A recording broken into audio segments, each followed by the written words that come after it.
welcome to another episode of the Svarim Chatter podcast, and I'm Nachi Weinstein. In this week's episode of the podcast, we take a short break from the 10 Lost Tribes series to once again speak with frequent podcast guest, Professor Ephraim Kanarfogel, who is one of the most popular, if not the most popular guest on the podcast. In this episode with Professor Kanarfogel, we discussed Baalei Tosafos ala Hatorah, the three stages of the Chumash, Pirushim, and the Parshanim from Ashkenaz and Tzarfas, so France and Germany, after Rashi, and we kind of went through the stages and the various Svarim. This episode, as with all episodes with Professor Kanarfogel, is generously sponsored by Gluck Plumbing. To sponsor an episode or support the podcast, please email me at svarimchatter@gmail.com or see the links and information in the show's notes. Additionally, there is now a Svarim Chatter Substack, which, for those not familiar with Substack, is like a blog, and if you sign up, every time there's a new post, it will get emailed directly to you. There are posts there, some with more background information on the podcast episodes. There are essays, Svarim reviews, and as well as guest posts. So, first of all, if anyone is interested in writing anything, any Svarim review, book review, anything of the sort, please email me, svarimchatter@gmail.com. I am looking for submissions if anyone is interested in writing there. And also, I will mention that it is free, but there is a paid option, either monthly or yearly, to support the podcast and to support the Substack, which I appreciate. And for anyone that does do the paid option, there will be bonus content now and again. Additionally, there will be a short Substack post from Professor Kanarfogel that is really his outline for this episode. It's short, it's brief, but it will be there, so check that out. But for more on this, you'll have to read his book, The Intellectual History and Rabbinic Culture of Medieval Ashkenaz by Wayne State University Press, which there'll be a link to in the show's notes. Terrific book, highly recommend. So for the Substack, check the link in the show's notes. Also, there is now a Svarim Chatter WhatsApp community. There's an admin-only chat where I post new Svarim books and the like, so you can, there's a link in the show's notes if you'd like to join that. There's also two connected chats, one for podcast discussion, one for Svarim and books, but those anyone can talk on, so those can get busy. If you're interested in that, join them. If you're not, don't join them, just join the admin-only one. And finally, if you can please subscribe, rate, and review the podcast on your favorite podcast listening platform, especially Apple Podcasts. If you rate and review, it does help the podcast, so I do appreciate it. Enjoy this episode with Professor Kanarfogel. As we mentioned at the end, this is a long podcast, so I'll say this here. We're thinking of doing Rabbeinu Tam or the Maram Rothenberg, but perhaps if listeners feel one way or over the other, please email me, svarimchatter@gmail.com, or if you're on the chat, WhatsApp me, tell me which one you're interested in hearing from him next, or perhaps you have another idea. So we'd like to hear from you. And also, the 10 Lost Tribes series will return next week. This is just a short break to give something else instead of just going, the 10 Lost Tribes for a few months. So enjoy this episode with Professor Kanarfogel. Hi, everyone. Welcome to another edition of the Svarim Chatter podcast. On this episode of the podcast, I'm going to be joined once again by Professor Ephraim Kanarfogel, who is the E. Baalei Ivri Professor of Jewish History at Yeshiva University. And as we're discussing off air, I think this is the 7th time Professor Kanarfogel is appearing on the podcast. This time, we're going to be discussing Baalei Tosafos ala Hatorah. In the past, we've done recently a few specific episodes, the Rosh, the Mordechai, the Zarua. Way back when, we did Rashi generally and Baalei Tosafos generally. So now we're going to be talking about Baalei Tosafos ala Hatorah. Listeners are probably familiar with some of the Svarim of the Baalei Tosafos ala Hatorah, some not, some yes. And we'll also talk about the development, the different stages of the Baalei Tosafos and, I guess, their style of their commentary. And I want to mention, as always, as with the episodes with Professor Kanarfogel, this is generously sponsored by Gluck Plumbing. For all your service needs, big or small, in New Jersey, with a full service division from boiler chains out, main sewer lines, snake outs, cammering main lines, so simple faucet leak, Gluck Plumbing Service Division has you covered. Give them a call, 732-523-1836, extension 1, and thank you to them for sponsoring it. So with that, I'll turn it over to you, Professor Kanarfogel. Thank you for joining me once again. Thank you. It's a pleasure, and the Glucks are with us, Baruch Hashem. Thank you very much. So Baalei Tosafos ala Hatorah obviously is very much related to the Baalei Tosafos, but in a different dimension or sphere. And that's what we want to talk about. As Nachi mentioned, I'm sure people have heard of some of these works that we'll talk about, but a lot of what we're going to talk about is based on manuscript material. And what I want to try to do in the time that we have is give you the big picture with a reasonable amount of details, and we can tell you where to look further. So first of all, let's talk about what I call the stages. Stage 1, Stage 2, Stage 3, as follows. Rashi, as with Tosafos al-Hashas, without Rashi, there would be no Baalei Tosafos. So Rashi starts off this whole tahalich off, this whole development off with his perush. We'll talk Rashi on Chumash, Rashi on Tanakh.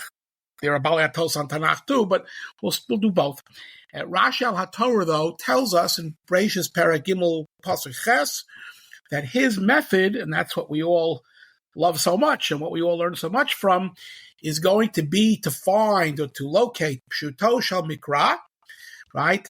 Pshat, a simple, basic, not literal in a negative sense, but a straightforward reading of the Psukim, Pshuto Shel Mikra, Va'agadah HaMiyasheves Divrei Mikra, and not Agadata in the, sort of very broad sense, but Chazal, whose interpretations will solve what I call pshat problems. So I'll give you an example in just a half a second. So Rashi is going to do both of those, right? And that's why Rashi will often give us Zehu Pshuto, here's the pshat, and here's the Chazal, which also solves the problem. So for example, famous pasuk and famous issue, Yaakov Avinu has his beautiful chalom, Hinei Malachei Elokim, Olim V'yordim Bo, there's a sulam, there's a ladder, and the Malachei Hashem are going up the ladder and down the ladder. So the problem is, of course, but wait a minute, Malachim live in heaven. So Malachim don't come, if they're departing their base, they go down the ladder and up the ladder. What means up the ladder and down the ladder? So Rashi, of course, cites the beautiful Chazal, right? Very often from Medrash Rabbah and Breishis, other Medrashim throughout the Torah, and so on, that the Malachei Eretz Yisrael were going up the ladder because they were ending their accompaniment of Yaakov, and the Malachei Chutz La'aretz, Yaakov's interferers to go out of Eretz Yisrael, are coming down now to join him. It's a change of shifts. So therefore, even though Malachim live in heaven, and they should be going down and up, that's the reason they're going up and down. That's a classic case of an Agadah HaMiyashevet Divrei Mikra. There's a problem with the simple reading of the pasuk. Ladders here have to work differently. Rashi gives a very simple answer. Okay. Comes along Rashbam, Rashi's grandson, older brother of Rabbeinu Tam, and the Rashbam, who studied with Rashi in Parshas Vayeshev, they talk about it. He says that Rashi liked what he was doing, and he said if he had more time, more ability, he'd write more perushim. Pshat is always, you can always make new insights, right? Pshat is also a masculine word, so pshatot hamitchadshim b'chol yom. It's pluralized pshatot mitchadshim b'chol yom, and there are other places where people mention that Rashi liked his Einikel's perush. He calls it a certain perush of my Einikel de Rashbam. So Rashi liked this. He saw some of it. Rashbam was about 20 years old or so when Rashi died. What does Rashbam do with the ladder? Rashbam does what he calls omek pshuto shel mikra, deep pshat. Right? In other words, don't use medrashim, but use medrashim very sparingly, even ones that solve the problems that Rashi had. So what does Rashbam do on that very same pasuk? Hinei malachei Elokim olim v'yordim bo derech eretz. Simply put, when you read a pasuk, the pshat says, don't stick your finger in and pull out a plum. Read straight. If you have a ladder, the way that a ladder works, derech eretz, no human being goes down a ladder and up a ladder. Everybody goes up a ladder and down the ladder. So hinei malachei Elokim olim v'yordim bo. A ladder's a ladder. Don't start giving me all kinds of other ways to understand it. Simply put, derech eretz. That's Rashbam, an example of omek pshuto shel mikra, right? Even tighter pshat, if you will.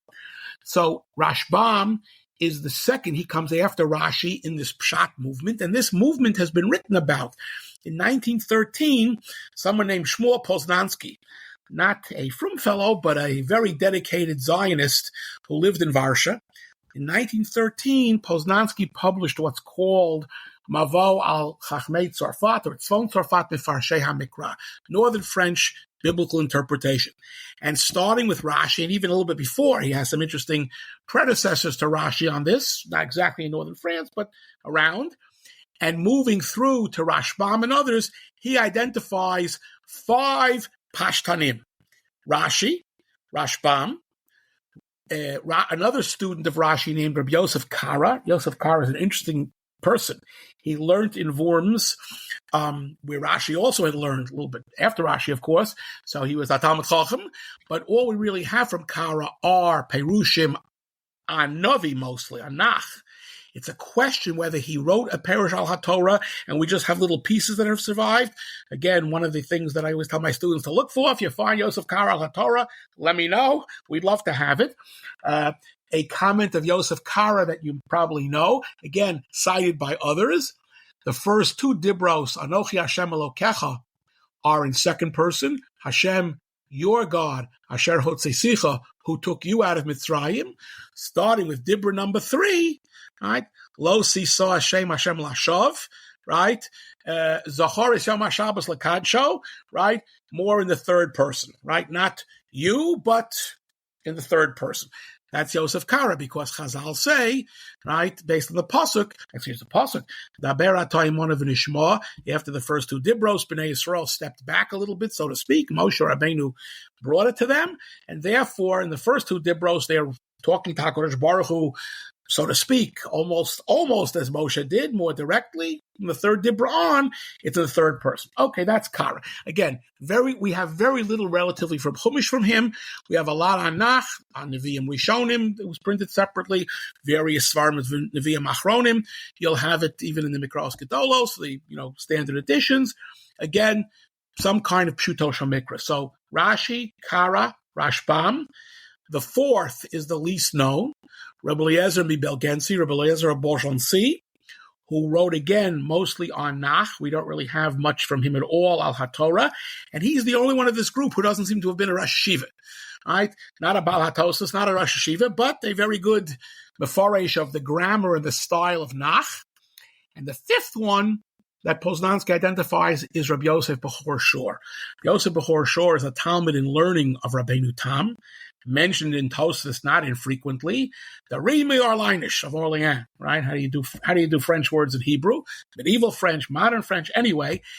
Not Rabbi Yaakov of Orleans, that's another one, we'll talk about him, but Rabbi Yosef of Orleans. So Rashi dies in 1105, Rashbam dies around 1160, 1158. Leminyanam, Bechor Shor dies somewhere before 1200. Not quite clear. The three of them were Rashi Yeshiva. They were Baalei Rashi and Baalei Tosafos. They were great Talmidei Chachamim. Again, Kara, we leave a little bit out. Kara means pasuk. He seems to have been a pasuk man mainly.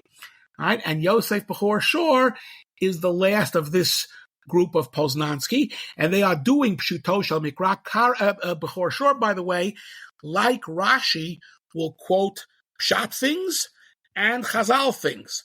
Not quite as systematically and as organized as Rashi, but very, very good. I recommend if people want to look at a new Mefarish, look at Bechor Shor. It's like Rashi, only a little different. In other words, more Medrashim than Rashbam cites from Chazal. Multiple Perushim. Rashbam typically has one Perush on a pasuk. Rarely will he have more than one, even if they both could be good. Bechor Shor, like Rashi, does both. Okay. At that point, Poznansky says, that's my Chachmei Tzarfat B'Farshei HaMikra. Again, 3 out of the 5 are very, very, very, very big Baalei, Gemara, and Halacha. They're Baalei HaTosafos, Rashbam, Bechor Shor. Rashi, of course, is Rashi, and that really controls this thing. Just a side footnote, you'll tell me, but Rashbam and Bava Basra always says, Mi Torah Dekra. I'm learning this drush. I'm explaining the drush's Chazal because the pasuk has an extra hey, an extra yud, an extra vav, an extra letter, an extra word. Right. That's what Rashbam says in a number of places, especially in his introduction to Parshat Mishpatim. Chazal were right. The number one goal of learning is to use the psukim to explain the Torah Sheba'al Peh, or to interact with the Torah Sheba'al Peh, the Haggadah and the Halacha. But Chazal also say, Ein Mikra Yotzei Midei Pshuto. And so my Perush on Chumash, I'm going to stick more with the Pshat. That's right before Rashbam says, famously, it sounds unbelievable, Va'avado le'olam, by an Eved Ivri, right, who's a Nirtzach, who stays with his Adon. Le'olam means forever. It's not the Halacha. It says, Lefia Pshat. Now you'll tell me, how does Rashbam live with such a Pshat and a Chazal, which he certainly thought was primary? He says it's primary. And the answer is Mem tet panim shel halacha. It's not shivim panim laTorah as much as it is 49 options, the Gemara and Eruvin, which the Baalei Tosafos in particular interpreted very broadly. Many levels of MS. HaKadosh Baruch Hu gave the Torah with many, many, many levels of MS. We human beings are not great at having many levels of MS, but you got to try, right? Elu ve'elu.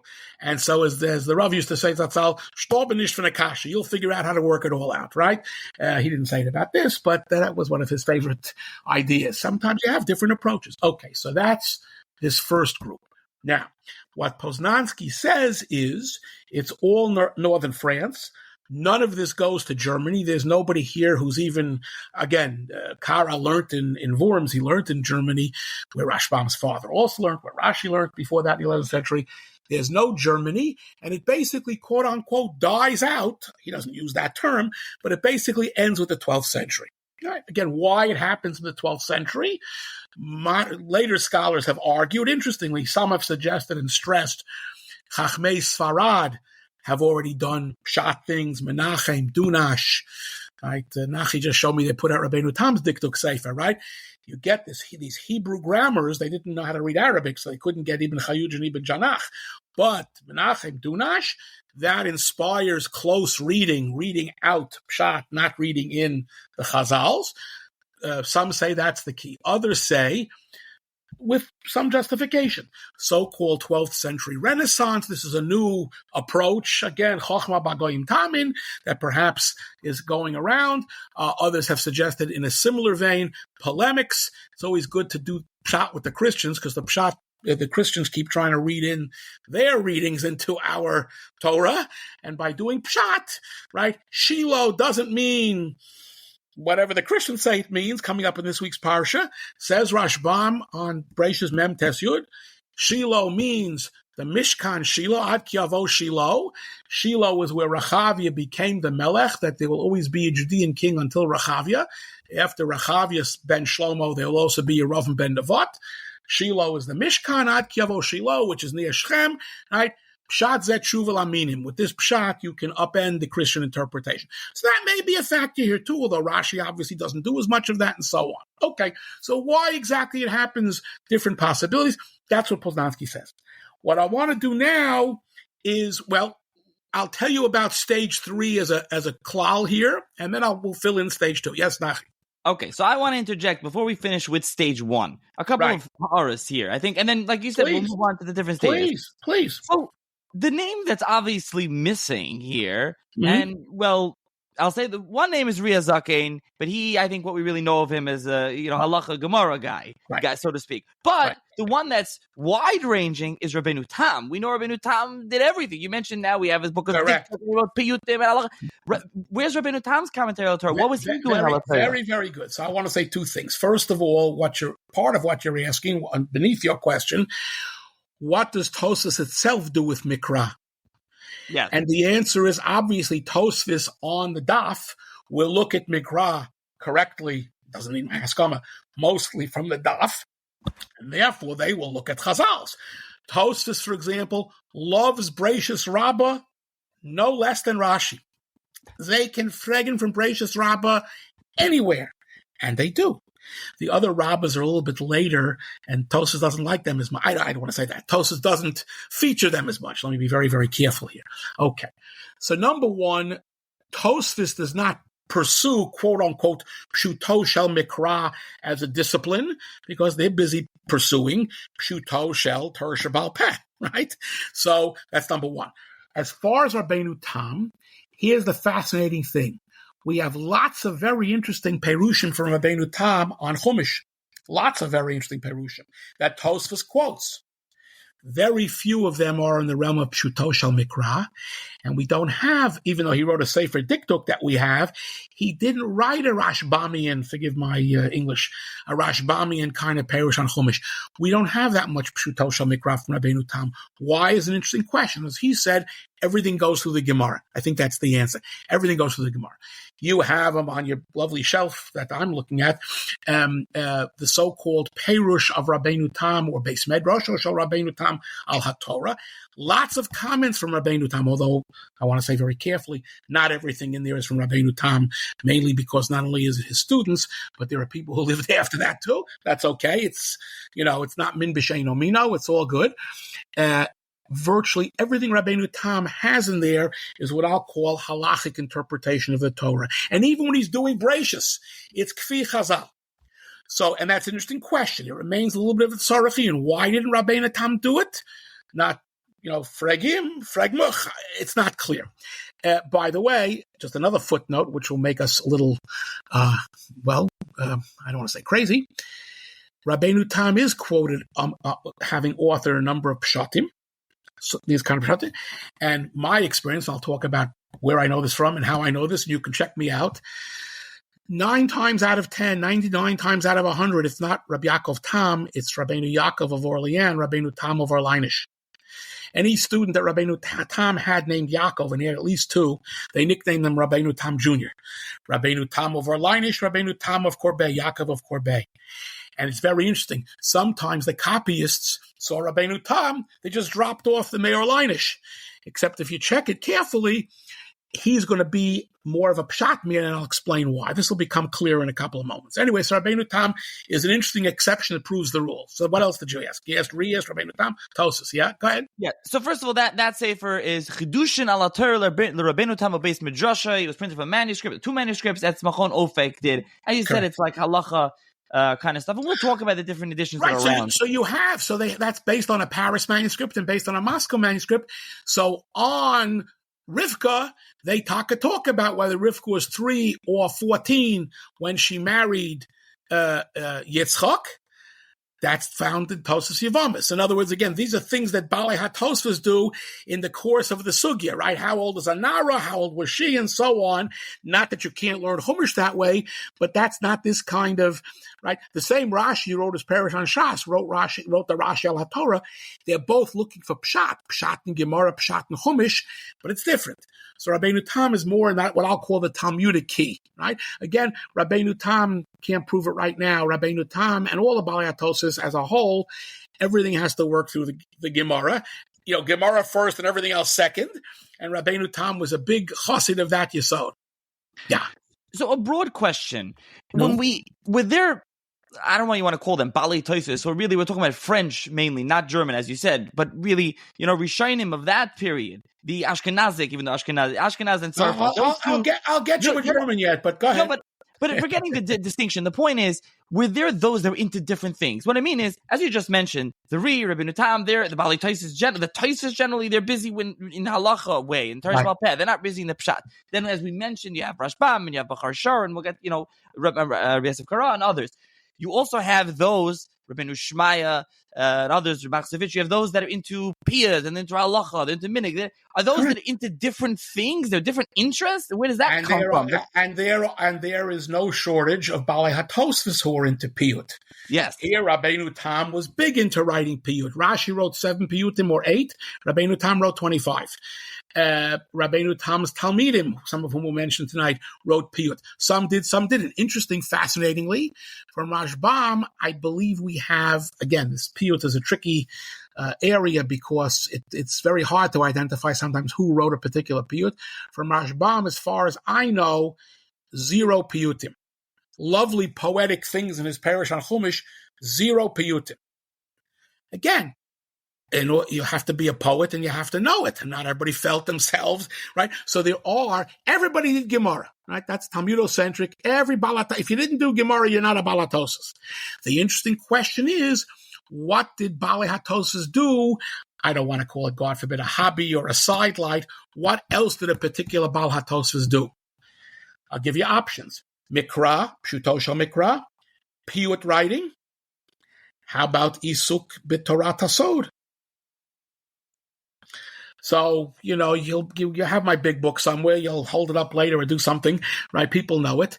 That's basically what I go through in this book, top to bottom. What are, not every single possible interest, but what are the main interests besides, in addition to, let's say it carefully, the Gemara, which is the Iker. What are they? which Baalei Tosafos do it, which don't, and a little bit how do we explain that. It's not, a matter of I like blue, you like green, but there are ways to understand that as well. So it's right. So the Rambam does philosophy. The Ramban does sod. But by the way, the Ramban also does, again, there are different interests. So that's the question. There's a nice term, Talmudocentric or halachocentric, right? You focus on the Gemara. And then extra Talmudic, extra halachic. Not you read comic books in your spare time, God forbid. What other parts of Torah do you do? And the Baalei Tosafos, by the way, he has the same thing about Rashi, right? Rashi did Gemara, Rashi did Mikra. A little bit Slichos, Piyut, all Slichos, Kinos, Slichos, right? What else did he do? He asked the same question. And the answer we'll end up with some of them being completely in Gemara Halacha. Others check the boxes. Others, one or two areas. I have in one of the final chapters in that book, I have discussion of Baalei Tosafos as Baalei Machshava. They didn't do philosophy with a capital P, but they dealt with the question of the nature of HaKadosh Baruch Hu and so on. Again, some more than others. So that's the big answer to your general question. Now, your book that you're referring to is a big book, as you call it, is The Intellectual History and Rabbinic Culture of Medieval Ashkenaz, Wayne State University Press. That's all your books. And that, it's nearly 600 pages. And so we'll talk more about it, and I'll link to it. Yeah, don't drop it on anybody's foot. That's correct. It's being translated into Hebrew now in Eretz Yisrael. They've been working on it for several years already. That's what it's taking them. There's a whole seven they're working, and they haven't quite cracked it, but they're almost done. Anyway, that's yeah. Great. So one more general question before we dive into, as you say, you want to get onto the second or the third right. Stage or group. So this first group, there are changes and distinctions between, we go from Rashi, and then Rashbam is almost radically different in certain ways, and then it kind of, so the pendulum swings back with Bechar Shar a little bit. So, but there are changes there in the schools, and Rabbi Yosef Kara and some others. So what is that? So that's a very important, a very good question, a very helpful question. So basically, if you take the three biggest lamdonim in the 12th century of the group, Rashi, Rashbam, Bechor Shor, it's exactly what you suggest. Rashbam pushes the envelope, so to speak, a little bit in terms of Omek, Pshuta, Mikra. Again, Kara and Belgensi are with him. And Bechor Shor kind of brings it back a little bit to Rashi. In other words, a shiluv, because again, even when a Baalei Tosafos does Chumash, even though Rashbam knew all the Chazals, Kavash et Nevuato, Bechor Shor says we got to put the Chazal back into it. I don't mean it in a critical way or we got to put it back in. But listen, I'll give you some pshatim from Bechor Shor. We have cases where Bechor Shor criticizes Rashbam in one place, I think, for being too creative. You've gone too far, not religiously, but I'll give you that example when we get to the examples, which we'll get to, Mitzvah Hashem. So that's exactly, you've got it exactly right. So the interesting question is, from Rashi, we have many kisveyat. From before the 15th century, we have more than 100. We have tons of kisveyat of Rashi al Hatorah. From Rashbam, we have what I like to call 1.5. It might be a drop more, 1.5. From Bechor Shor, we have 1.25. That's not exactly a bestseller, right? What happened? So the answer is, in general, I think the answer is going to be, for other things too, once there's Rashi, Rabban Shel Yisrael, that's what we need. In other words, Rashi becomes the gold standard very quickly. And even though I'm telling you, you can learn things about Rashi from Bechor Shor, never mind Rashbam, who mentions Rashi, you can learn that. So does Bechor Shor, right? They just don't have that same rootedness.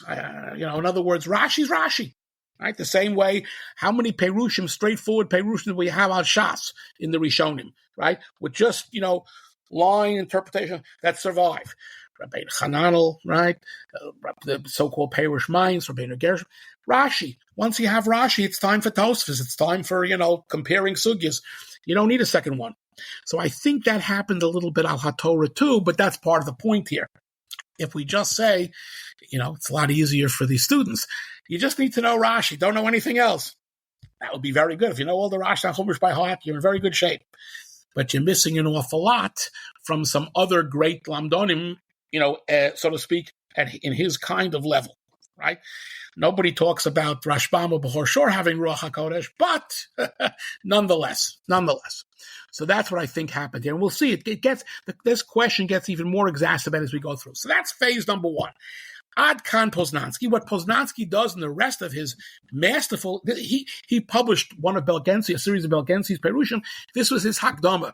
So people hardly look at the Perushim Belgensi. They read this thing page after page. He then says, well, in the 13th century, if we turn the quarter into the 13th century Luminyonim, there are Baalei Tosafos who say things about Chumash. And there are collections of what become known as the Baalei Tosafos al Hatorah. And he goes through many of them, and we will in a moment too. But his basic point is, and he's not wrong, overall, the Baalei Tosafos al Hatorah are quoting Rashi, they're quoting Rashbam, they're quoting even a little Kara, they quote Bechor Shor a lot. He's their hero after Rashi. In terms of rank, it's Rashi first, Bechor Shor second, Rashbam third, Kara fourth. All right? Basically, these are so-called Baalei Tosafos al Hatorah. These are filled with a lot of what we'll call drash. Not wilde droshes, but chazal on psukim. Right? Just to give a name for now, because I want to do the middle stage first. I want to go in order, not out of order. Somebody will say, ooh, das Zekanim mi Baalei Tosafos. Right?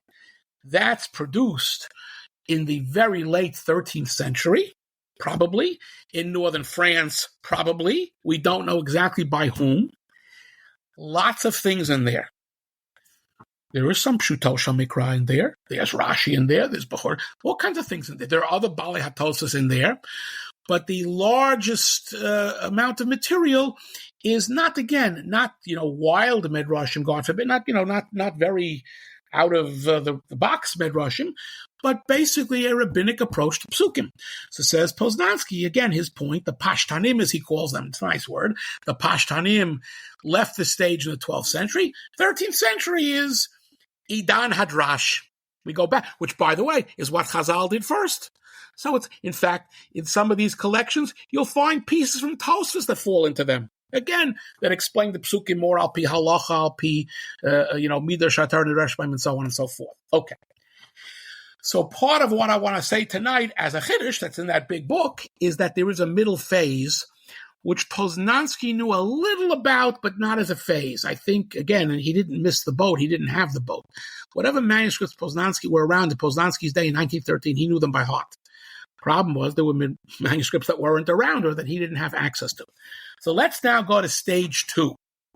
Stage two, Bechor Shor is the pivot. Bechor Shor is the last of the first group, and he's the first of the second group. Bechor Shor starts out a whole other group, which, as far as I can tell, also has 5 or 6 people in it. Let me give you their names. And these 5 or 6 are kimat all known Baalei Tosafos. For example, 2 other Talmidim are Rabbeinu Tam in this group, and I'm going to give you examples at the end, so you'll see, you have to trust me to the end, where again the same kind of Bechor Shori and Pshat exists. I'll give you examples from them. The first of these is someone named Rabbi Yom Tov of Joigny, Joigny, in northern France. He ended up in England toward the end of his life, but unfortunately he was killed in some persecutions toward the end of the 12th century, along with another Talmud of Rabbeinu Tam, who also ended up in a similar fate, unfortunately, Tzarenu Arav, Rabbi Yaakov of Orleans. That's the Rimi Arleinish Rabbi Yaakov of Orleans, Yaakov ben Shlomo of Orleans, Yom Tov ben Yitzchak. Interestingly, Yom Tov is called in his Perushim Rab Teitav, either Tosafos Yom Tov. There may be another way to understand that, Rashi Tevos. You'll find them a very little bit in these kvatzim, in these later collections. You really got to look at the manuscript, especially for Rabbi Yom Tov, and wait till I show you what's in there. I can only give you the K'tzei HaMazleg, the tip of the iceberg. Again, you want to see more, you go right into the book. 80, 90, 100 comments on Chumash from these Baalei Tosafos that I've seen, and I haven't seen it all. Okay. So, and they're roughly contemporary with Bechor Shor, right? Talmidim and Rabbeinu Tam live at the same time. The next person in this group chronologically is going to be a very interesting name, Rabbi Yehuda Chassid. Now you'll tell me, but Rabbi Yehuda Chassid does Nistar, he does Remez. Absolutely correct. And that's what he does for a living. Rabbi Yehuda Chassid dictated a perush on Chumash to his son, Rabbi Zalman or Rabbi Zaltman with a test, in the year before he died. And in there, not only does he call it Pshat, but in there, I'll give you some samples. You'll tell me are some fascinating perushim that I think by anyone's definition will be much closer to Pshat than to Drash. They're trying to read out. They're trying to schlep out from the Sukkah. Don't assume anything. Schlep it out. And that you find these things in Rabbi Yehuda Chassid al Torah. Now, you have to be very careful here. There are two kisvei yad that are Rabbi Yehuda Chassid al Torah. Reb Moshe Zatzal had issues with the printed for that, and that one is printed, by the way, right? Bechor Shor is printed. Yom Tov V'Shvani is not printed. Yaakov of Orleans is not printed, the whole thing. Rabbi Yehuda Chassid is printed. There are issues there. Question is, are these from Rabbi Yehuda Chassid? Are these other things in that Ktav Yad, which Reb Moshe Zatzal was shown things having to do with who finished Chumash and so on and so forth. And Reb Moshe said, not loymit and aleph on everything, but loymit and aleph, two alephs. Absolutely no, on those psukim. So we're not touching that. And I'm just touching where Reb Zalman, Reb Zaltman says, Pirish Avi, Mori Achot, whatever it is, and you get interesting pshatim, which as far as I know, and somebody will correct me if I'm incorrect, Reb Moshe did not say, don't look at the parish. Reb Moshe said, don't look at those psukim. So we're not going to look at those psukim. Everybody should stay calm. In any case, Reb Yehuda Chassid, if you close your eyes, you can hear Bechor Shor in him a little bit. You can hear Pshuto Shel Mikra in him. He's number 3 in that group. Number 4 is an Italian Baalei Tosafos, but he spent time in the Rhineland. He learned with Reb Simcha of Shpira. I always like to call him in my past talks the most important German Baalei Tosafos that nobody's heard of too much. Doesn't appear in our printed Tosafos, but he appears in other places. He wrote a tremendous sefer halacha that has been Seder Olam, not the historical one, Olam Shel Halacha, humongous sefer that's been lost. He had great Talmidim, the Orzaru, and so on, who quote him quite a bit.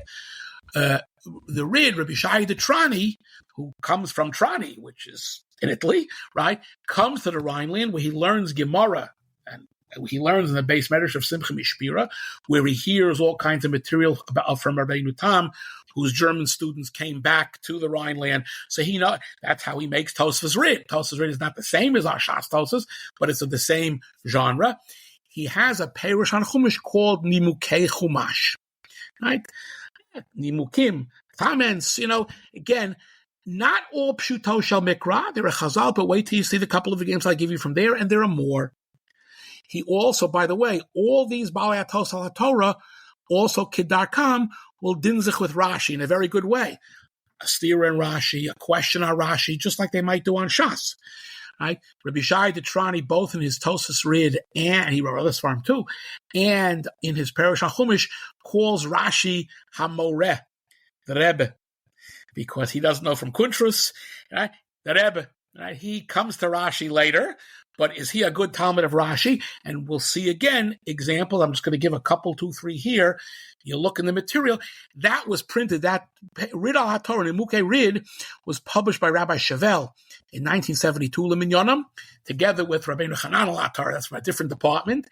And from one manuscript, there are other manuscripts, and some of them might have been used. There's also a problem because some of the manuscripts have other things in them. These things tend to be classic. Okay, so you have Rabbi Yom Tif, Rabbi Yaakov of Orleans, Rabbi Yehuda Chassid, Rid, and the last one, Achron, Kulam Chavivim, but Achron, Reb Moshe Mikutzi, the Baal HaSmag, Sefer Mitzvahs Godel. We have not cited in one printed collection a whole bunch of Perushim from the Smag, which the author of that Perush calls Ra'iti B'Pshatei HaReb Moshe Mikutzi. So he wrote a Perush on Chumash which might have been called Pshatei Moshe Mikutzi. And wait till you hear some of his Pshatim. They will, so to speak, proverbially knock your socks off. Oh, nobody minds that, right? They're very impressive. I will tell you here, the Chidah in one place thinks that there might have been 2 Reb Moshe Mikutzis because they're questioning. The Smag is mentioned in the Perush. Based on Kisvei Yad, I think it's very clear that they are one and the same. It's Reb Moshe Mikutzi or Moshe Mikutzi. So if you're keeping up with my count, that's 5 real Baalei Tosafos. The Smag dies in 1250. He's already in the middle of the 13th century. starting from the end of the 12th into the middle of the 13th, who do pshuto shel mikra, as we'll see, not dissimilarly to Bechor Shor at all, meaning not dissimilar to what Rashi does too, most of which has not been published. Again, how did I stumble upon these? If you look at some of the later printed collections, they mention pieces from them too, but you have to really go to the manuscripts to find most of this. There are more than 200 manuscripts of so-called Baalei Tosafos. I think I've only seen about 80, 90 over the years. Many of the other ones are duplicates and so on, but there's more that can be found. Somebody once actually mentioned to me, I shouldn't get everybody crazed here, they want to perhaps put out Rabbi Yom Tov of Zhuani. I give them the whole roadmap. I said, go right ahead, please. Somebody sit there. Sit with the Kisvayad. It's an Otsar Balum. And then you have other interesting things. For example, Rabbi Yechiel Paris, who's the same age as Moshe Mikutzi, a drop younger, same period. They both learned with Rabbi Yehuda Sirleon, one of the Reis Talmidim. He has, again, tens of Perushim ala Torah. He's more of a mixture between Pshat and Drash. But here's an interesting one.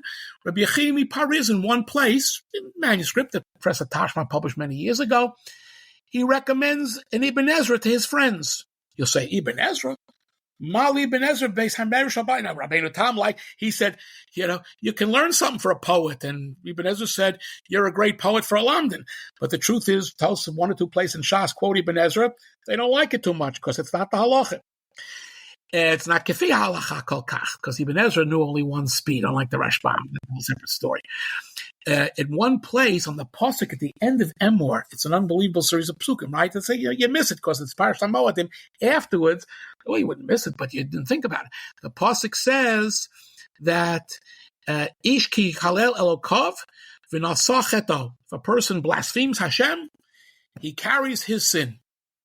I think this pasuk's right. Okay. The very next pasuk it says v'nokev shem Hashem mos yumos. 1 second. Nasacheto means kares. HaKadosh Baruch Hu will handle it. The next pasuk says Mises Bezdin, vos is. So Rashi there says very wonderfully, based on the Gemara Sanhedrin, right? Gemara is solving the problem. That's without Hasra. If he blasphemes Hashem and you can't give him Hasra, so the Rebbe Shalom has to handle it. If you give him Hasra, you can't let the Rebbe Shalom handle it. Bezdin has to handle it themselves. Wonderful parish. The Ibn Ezra has an Einfall in there. It's unbelievable. The Ibn Ezra there says, Ish ki yikalel elokov. Right? How do you read that word, Aleph Lamed? How do you read that word? Says the Ibn Ezra, maybe it's Elohov. Don't get nervous. What's an Elohov? A dayan. Right? You have it mishpatim. Right? So if a person, says the Ibn Ezra, blasphemes, that's shame. Elokim, is it Elokim that he's blaspheming? HaKadosh Baruch Hu, or is it Elohim? A dayan, a navi, chveisvos, a very important God will be Yisrael, right? Right? Therefore, nasacheto. Only HaKadosh Baruch Hu knows what was in his cup, in his heart. Bezdin can't touch it with a 100-foot pole because they don't know if it's A or B. It's not just a matter of hasra, right? However, the next pasuk, nokev shem Hashem mos yumos. How is Hashem spelled in that pasuk? If you look carefully, and nokev means you go exactly. Shem Hashem is spelled Yud Kei Vav Kei. If he blasphemes the Shem Adnus, he blasphemes, God forbid, Shem Amaforosh, right? Mos yumos. Bezdin has him. That's an unbelievable pshuto shel mikra. Just read the words. The Yechiel Paris says this is a great parish. He recommends it to one of his colleagues. So, in other words, Shem Tichnit from the Ibn Ezra. We're not going to paskin shilas based on him, but Chumash, can good learning on this level. Okay, so that's that second phase, and that's a big chiddush. Posdansky talks about Moshe Mikutzi. I say very gently, gets it wrong. Says, Chazal, this, that. That's not the whole story. Talks a little bit about Moshe Mikutzi. The other ones, he hardly even mentions, goes on. That brings us to and what I want to do with the examples, I want to give you soon examples from this second phase. What kind of pshatim are we talking about? Again, if you hold for the examples, I know it's hard to tell people I got to listen, but if you could listen a little longer, you hear the examples, it'll just really be, I think it'll speak for itself. The third phase is this collection phase, right, that Poznansky does talk about. These are the so-called kivat, they're called in Hebrew kivatzei Baalei Tosafos al Hatorah. Tosafist collections, or I like better, Tosafist compilations. That's what we mean when we refer colloquially to Baalei Tosafos al Hatorah. And those are a complete mixture. As I said before, you have Rashi, you have Rashbam, you have Kara a little bit, you have Bechorsher a lot. You have some of these people that I just mentioned, most people didn't pick up on it. And then you have all kinds of Midrashei Chazal, again, on the parasha. You have Halacha, you have Lomdus, you have pieces from Tosfos. I like to compare it, again, the best known of these are the Das Zekanim and the Hada Zekanim, right? Alalam Donim, not Kol Anorim, Kol Zekanim.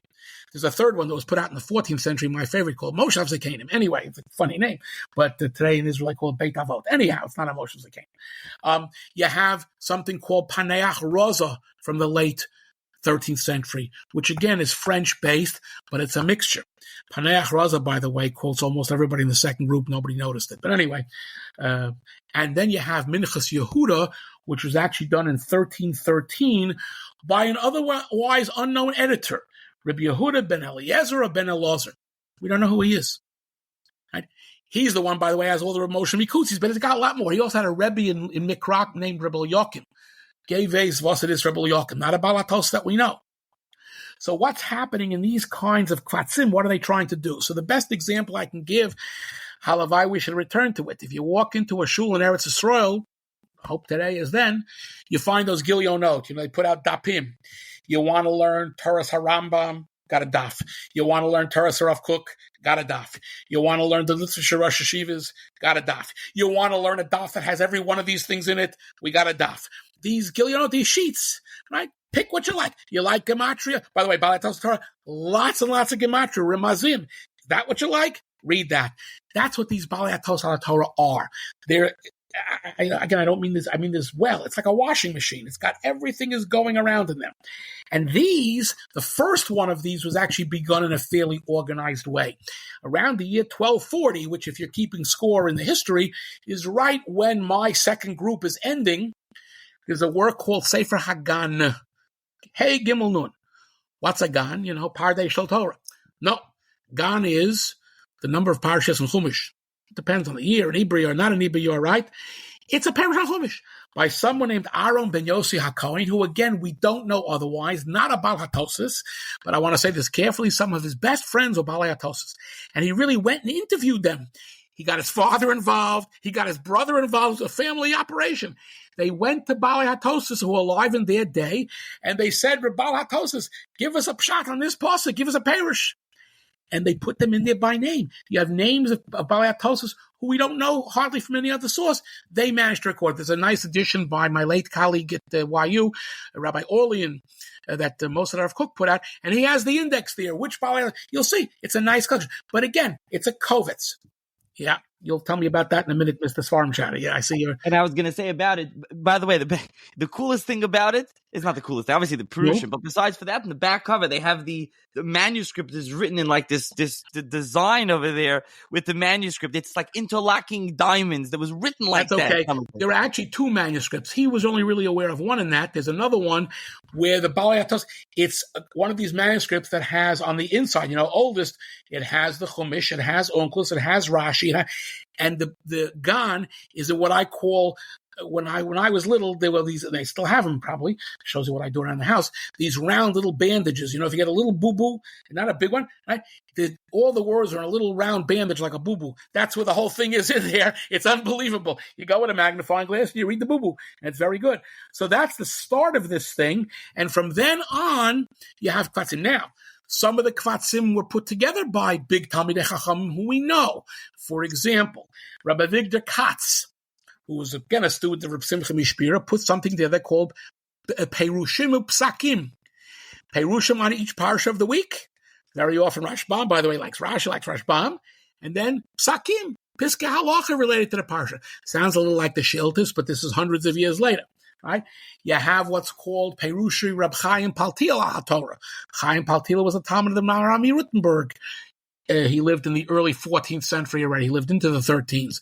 Again, I don't mean it's a gemish, but it's a real mixture. It's a real blending of all these different styles. So those are your three groups. Again, I should also mention, there is someone named Chizkuni, Reb Chizkiah ben Manoach, who dies around 1275 in northern France. Not the Baalei Tosafos, a finer Yid, a finer Lamdan, a finer Mensch, not the Baalei Tosafos. In fact, for years they thought that he must have been in Provence, in southern France, but one of the main proofs that he was in southern France is that the name Manoach is a Provençal name. The name Shimshon, right? Manoach, right? Only in southern France. After I found, based on Kisvayah, the 20th person in northern France named Manoach in northern Europe, I said, no, we got to get rid of that theory. Anyway, the answer is he, the Chizkuni, would have been very helpful when I was looking through this Kisvayah, because he sticks mainly with Pshat. His sources are Rashi, who he quotes by name, and you name it, Ibn Ezra, Rashbam, Bechor Shor, who he doesn't quote by name. So how do you know? He has a poetic introduction, a very interesting way that he doesn't cite anybody by name. In a poetic introduction, he talks poetically, this is the this one and that's the that one. We don't know who they are. The answer is it's all these Pashtanim. I think that the 5 or 6 from my middle group are also being used by him. Somebody showed the Rabbi Yehuda Chassan Hatorah that I mentioned, used by him. I've got Yom Tov of Shwani, used by him. So again, he's sort of a Ma'aseh L'chol HaMachanos here, although he's also very important. So he can also bring you a lot of these approaches, except you don't know who's saying what, unless, again, it's published in the Toras Chaim that Masar of Cook put out, because they published the Chizkuni. So Po Visham, Rabbi Chevel also edited. He'll tell you this is Bechor Shor, this is Ibn Ezra, but there's a whole bunch of names we don't know. That's all these Pashtanim from the middle group. So that's the summary. Now you're going to ask me the next question, Mr. Moderator. So we have 3 periods: 12th century Poznansky, 13th century some Pashtanim amongst, by the way, all Baalei Tosafos. Again, you can call him what you want, but he fits into the group as figured out by some deranged person named Kanarfogel. And the 13th century Kvatzim, so-called Baalei Tosafos, which are a mixture, but will also help us identify the people in that second phase. Talk to me, please, Mr. Moderator. So there's something, bunch of things to follow up on. First, let's mention some of the names that we haven't mentioned, and just because listeners will be expecting. I don't want to mention 2 names, but you know me. You tell me a name, I'll mention it. Go ahead. As you said, listeners are probably familiar. Very hard for these podcasts. Go ahead. Listeners are probably familiar with Das Zakenim, Moshev Zakenim, Hadar Zakenim, all like the classic. You have I think we discussed the commentary, attributed to the Rush. There's the Torah, which I don't think the Rush wrote. The Torah, though, the Tur HaKotzer, so-called, is mostly Remozim of Chasidei Ashkenaz. Rabbi Eliezer Rokeach, a lot of it comes from there. The Maharam himself, the Tamei HaMasorah, right? And so on. In the Tur HaOruch, Tur ended up in Spain. He already quotes the Ramban on Chumash. So again, there is material from Baalei Tosafos period in Ashkenaz, but he's not focused on these pshat things, but certainly Torah, Kotzer, Torah. By the way, in the manuscripts, the Kotzer comes first in the parasha. He wrote both at the same time. He gives you first the Gematria material, the Ramazim, and then he gives you the what do you call it now, the longer parashanut, if you will. The Rush, I mentioned in my Rush podcast, is Machloket HaChokrim. I don't think the Rush wrote it. I think it's a different Rush, but I don't know. Anyway, what other names do you want? So once you mention those, we'll just mention the early ones. Al Derech Chesed we didn't mention. There's the Rekeach, which has been published, or is the Rekeach? Was it not? Again, the one attributed to the Rekeach. And edited by Reb Chaim Kanievsky, by the way. Reb Chaim Kanievsky edited it. I didn't mention him mostly because it's Remez and Torah Chasidei Ashkenaz. There's not that there are no pshatim, but that's certainly not even a very noticeable layer of that. Yeah. Good. Just want to mention this. And in that vein, published by Klugman, again, edited by Reb Chaim Kanievsky with his notes. There's also Sefer HaMazrim Rabbeinu Yoel. Reb Chaim didn't do that one. And then there's Rabbeinu Ephraim.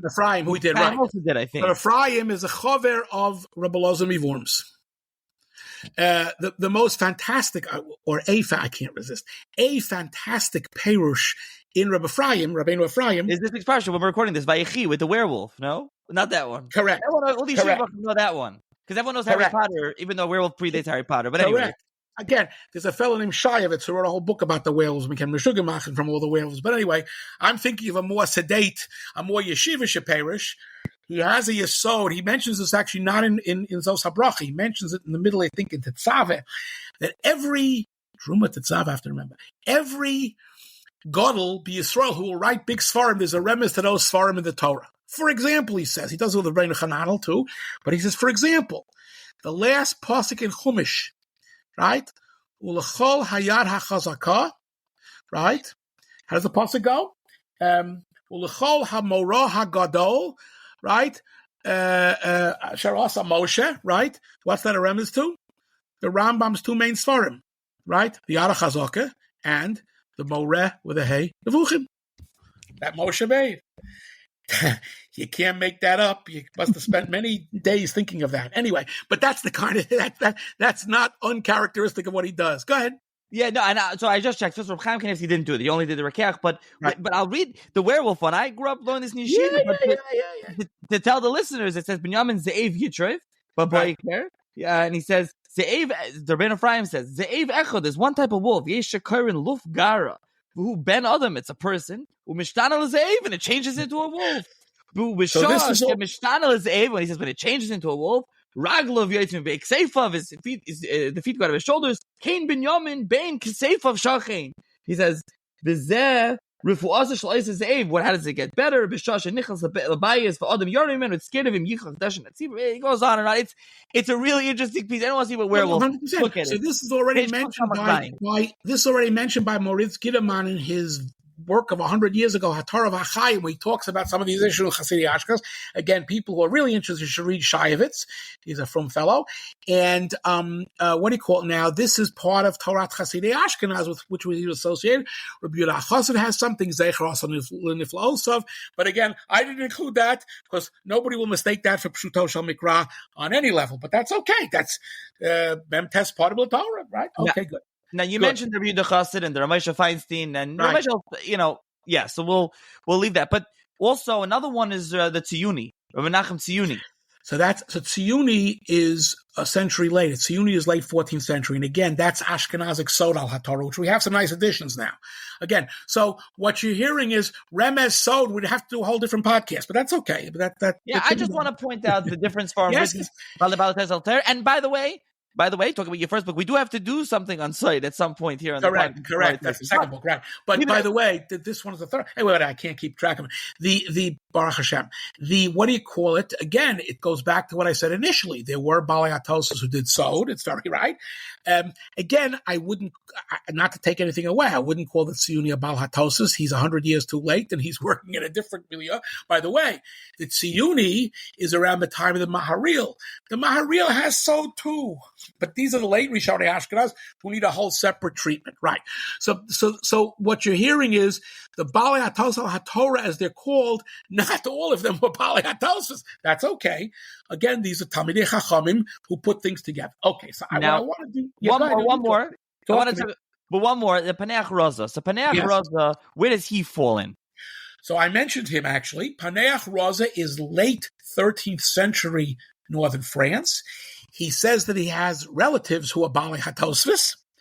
And the Paneach Raza, actually, in the introduction to Paneach Raza, sounds like it's a sod book, right? It's that the gematria of Paneach and Raza both equals Daftzich Mir Yitzchok, which is his name. So again, it's very Chassidi Ashkenaz, like Sefer Rokeach is Rokeach. If you spell it with Vav, you mess it up because it's a lozer of worms. The gematria of a lozer is Rokeach without the Vav. Anyway, Paneach Raza, though, is one of these kvatzim, which has all kinds of sod and magia and Rabbi Yehuda Chassid stuff and Elazar Mivorm stuff. But in the introduction, in one or two of the manuscripts, in my mind, Bodleian 2344 is one which has it, except the introduction's on the last page, so nobody managed to notice it till I fell on it one day. He says there he's going to have the Perushim of Orleans. Is that Bechor Shora Yaakov of Orleans? He's going to have some of these other names. He doesn't mention Yom Tov of Zhwani, but manuscripts of Paneach Raza are the ones that have Yom Tov of Zhwani. So he knew what he was doing. In other words, he's giving you a mixture of Baalei Tosafos doing what I call Pshat, Pshuto Shel Mikra, not to call Pshat, Pshuto Shel Mikra, certainly some halacha, but he's got, right, some sod, but he's also got names of all kinds of figures that we don't know. There's a Reb Moshe in there. Which Reb Moshe is it? Fregmach. No way we can tell. He's got all kinds of Reb Chaim, Reb Moshe. He's got all kinds of Yiddish nomen. Again, very late in the period of Baalei Tosafos, and he himself is not, as far as I know, a Baalei Tosafos. He's just a collector thereof.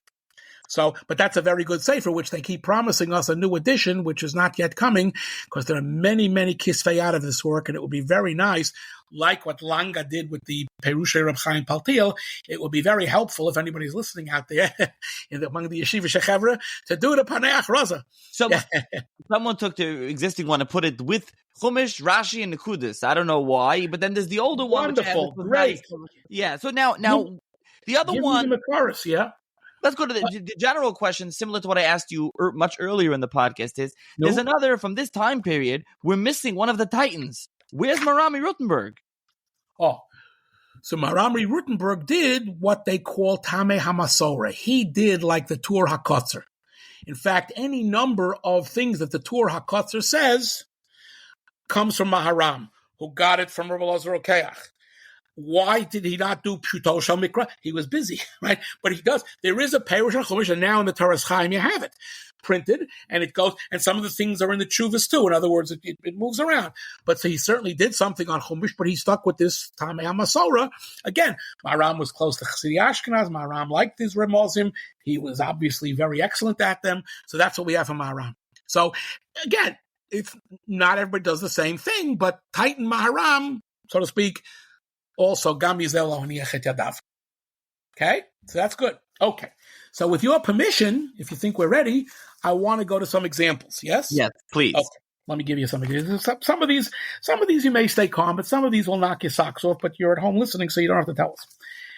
You can ring into the you can ring in.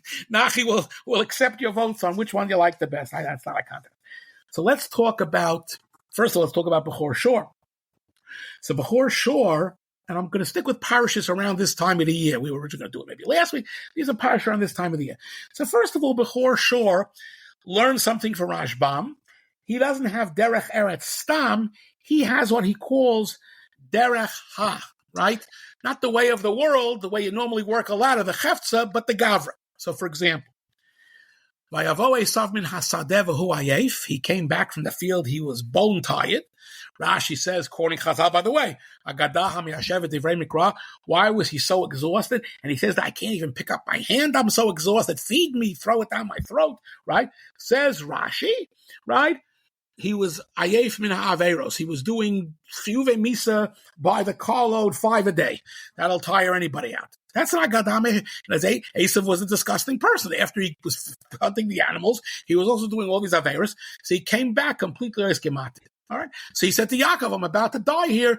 You can have the Bechorah. All of this is trying to show that Yaakov didn't take the Bechorah under false pretenses. Esav said, I'm willing to deal. Okay. Says Bechor Shor, Derech hatzayadim lios ayefim. He says, hunters get very tired. Because the way of the hunters is they go into the yar for 3 or 4 straight days, and they valgatzacharain, they're starving, they're hungry. There's no season 7-Eleven to stop by. They can't get a refill. They got nothing to eat. They got nothing. They life. They're exhausted.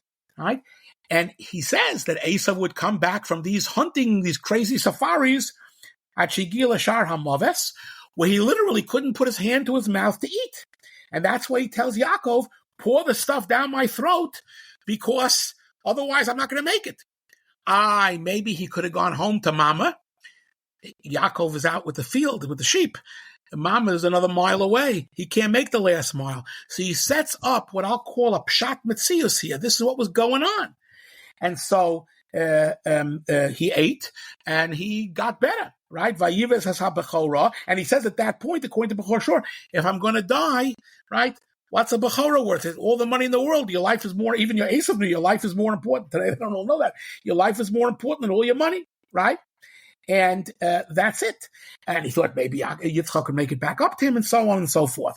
So this is Derech Eretz, right? Or Derech Hatzayadim, right? The background here, pshat. right? In other words, not that Esav was crazy. This is derech hatzayodim. They do this. They go on these benders, right? They go. You can't go every day to the forest. It's far, far away to get to the animals you want. So you go crazy for a few days. You get no sleep. You get no food. You come back. Your eyes come out for sure. And therefore, what Yaakov did was not under false pretenses. Esav said, I literally can't put my hand to my mouth. Interestingly here, how does Rashbam... So that's what the food was about. The food was Tchias HaMesim. And for that food, he saved his life by eating the food. How does Rashbam learn it? So if you ever remember this, Rashbam says, again, everybody's trying to defend how did Yaakov get the Bechorah in a non-tricky, not through trickery. Says Bechor, sure. Esav was in this matzav. You could document it. This is how people went, right? So to speak. It's like the ladder. This is how people operated. It makes some sense. Rashbam tries to do the same thing, but he goes even further, right? Rashbam says that the meal is like the businessman lunch. In those days, he says the minig was that when you finish a big business deal, what do? You have a meal to celebrate the deal. So that's what the food was about, says Rashbam. The food was not because he was whatever. Yaakov gave him a 4-spice, and then they had a big meal, shekorim babria, right? And that's what the food was about. Says Bechor Shor, hu badaut be'enai, right? This tomorrow, what means badaut? Badaut means he made it up. Dvarim shabadam milibo. What do you mean Rashbam made it up? Because there's nothing in the pasuk to tell you the hechitimtza that Rashbam very cogently suggests. He might be right about the custom to have a meal when a deal is sealed. It's not what it says in the pasuk. It says he ate this meal because he couldn't put his hand to his mouth. He's plotzing. Says Bechor Shor, my way accounts for every detail in a very natural way. Rashbam does not. So he's interested in being like Rashbam, but he doesn't want to go as far. And by the way, he follows this up. Rivka takes the clothing of Esav Beno HaGadol HaChamudos, his very, not cute clothing, but his fancy clothing, which she has in her house. He says again, Bechor Shor, the derech hatzayodim, they always have another set of clothes. They can't go in public in their hunting clothes. It smells like who knows what. So they always keep in the locker room, in the mama's house, they keep the tuxedo. So that's why he has a tuxedo, right? Again, Bechor Shor explains every detail here without darshaning anything, right? You don't have to darshan. Of course he was an Avarian. You don't need any of these drushes. Just read the psukim and all the facts, so to speak, come to the floor. And again, Yaakov made a kosher deal. It was an Esek Takin, and that's the way it went. Okay, that's one. Now I'll give you one that will really make you, I think this will be maybe a sock loser, as follows. The story of Yehuda and Tamar. Right? So Rashi learns Yehuda and Tamar. What happened? The sons died. Yehuda ends up with Tamar, and to get his attention, and says, right, Hotziyu v'sisareif. They tell him Harel is Dunim. Oh, she's guilty. And she comes up and says, the one who is the father of this child, right, left me these things, whatever it is, right?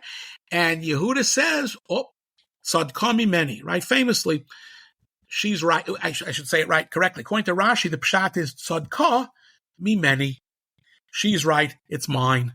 Meaning you can't kill her. And, I did the wrong thing. I didn't give her my son Shelah. Of course, he couldn't stay with Tamar because he couldn't be with her. Okay. The Ari learns based on this that what? Melech HaMashiach can come, the Mashiach can come from unfortunate circumstances, like by Rus. Sometimes the most unusual circumstances can nonetheless produce Mashiach. That's how Rashi learns it, right? Did I get it right? I think so. Okay, good. How does Bechor Shor learn it? You got to look this up. Bechor Shor says, wait a second. What does Yehuda say to his sons, to the second son?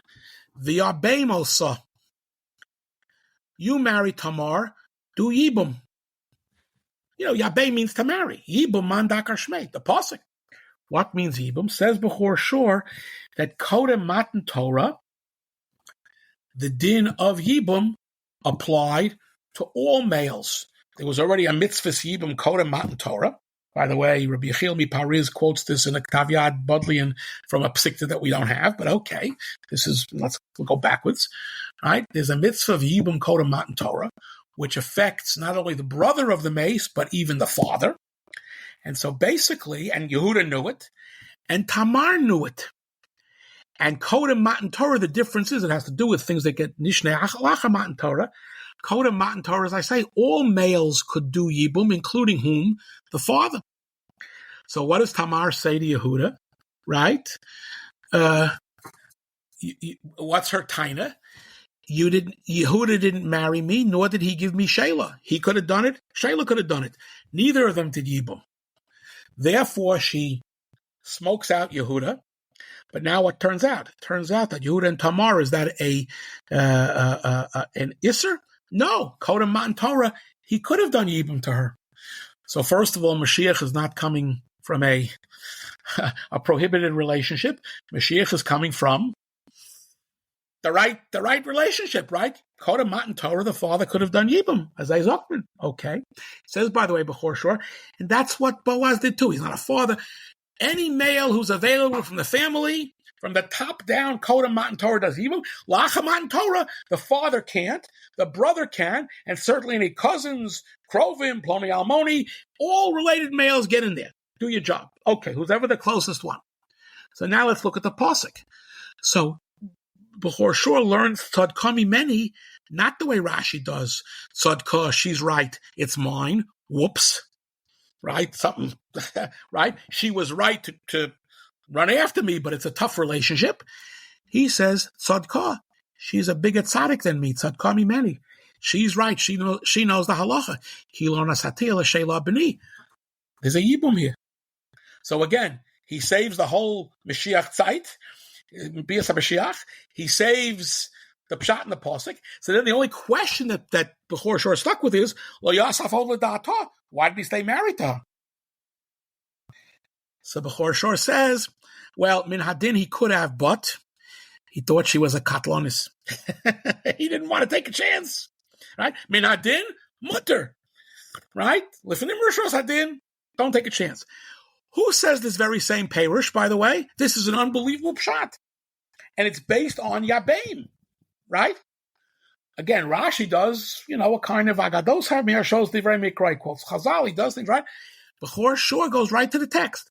Who says the very same Pshat here? I only have the Baalei podcast, so I'm not going to ask him personally, but if you're thinking at home, the Ramban, you'd be 100% right. The Ramban says it Kimat Milah B'Milah. Two things. Number one, the Ramban then goes into a whole edition. Why is Yibum so important? Because of the Kabbalistic reason, right? The Hisharus HaNefesh and so on and so forth. Bechor Shor is Nishta Mekubal. There's very little doubt in my mind, and actually people have written about this, that Ramban got this Perush from Bechor Shor. He had Bechor Shor. Ramban is not a big footnoter. He has Rashbam too. And Rashbam is quite a good Pashtan, right? Rashbam argues with Rashi. Rashbam suggests other Pshatim, right? He got this from Bechor Shor. And he says also, Tzadka Mimeni, she's firmer than me, right? She's more bigger lamdan than me. She's more right than I am, right? Not like Rashi said, oops, Tzadka Mimeni. The only difference is Ramban explains Lo Yasaf Ol L'Da'ato a little differently. Maybe he doesn't want to talk about Katlonis. He says it's unseemly. In other words, to be with his son's wife, it's not so nice, just mitzad animus. Min adin it's mutter, but don't do that. Yes, sir.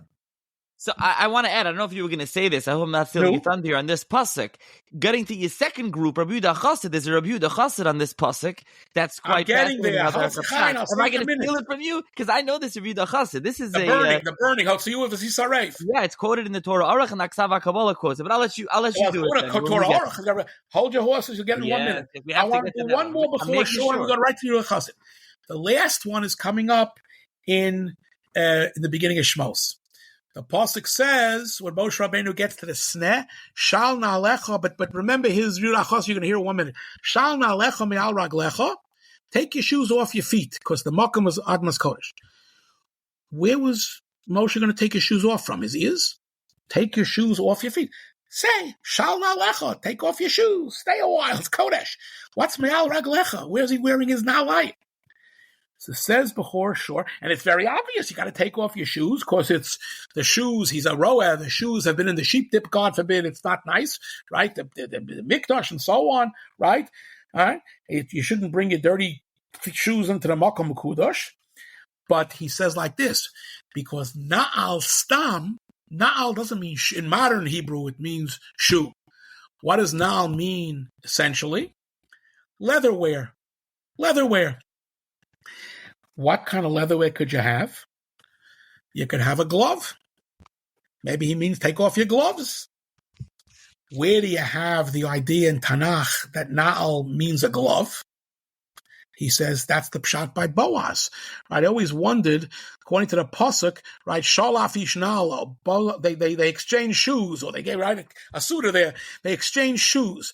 So when I was a little boy, Khrushchev came to the UN and he was banging on the table with his shoes. My mother got very excited. She said, Vildechaya. Anyway, now we have more Vildechayas, worse. So it's not his shoes. It could be his glove.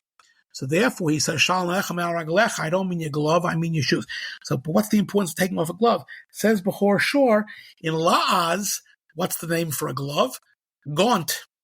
The gauntlet. In the medieval context, he says, Va'adayin regilim hasarim lahaknos begaunt shalahem. When noblemen make deals in France in my day, they take off the glove. It's, right? The challenge. So it's very good. He said, take off your gloves. It means you're with me. We're making a kinyan here. No, that's not the pasuk. It's take off your shoes because it's makom kadosh. It's a halach. It's not a French custom, right? Shal nalecha me'al raglecha, right? So he learns the Boaz pasuk. It's just very clever. It's pshat par excellence, right? Okay, that's the third before shore. Now, let me go to Yehuda Chosin. I'll start with the one that Nachi mentioned. He could say it too. He learned it from me. It's good, right? It says by Tamar, learning way Rashi learns, Hotziyu of Sisaraifa, learning the way Pasuk learns, right? Shabbos Kohen, she's supposed to get Sreifa, but the problem is she's not really an Arusa, she's not really an Asua, maybe she's a Yavama, who knows? But that's not what Rashi says, right? That's Ramban's question. That question. That's the Ramban's question on Rashi. Yeah.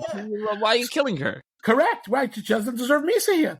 So Rabbi Yehuda Chosid, in the Vatican Ktav Yad, Rabbi Yehuda Chosid says, Sisareif, Siman B'Lechayayim.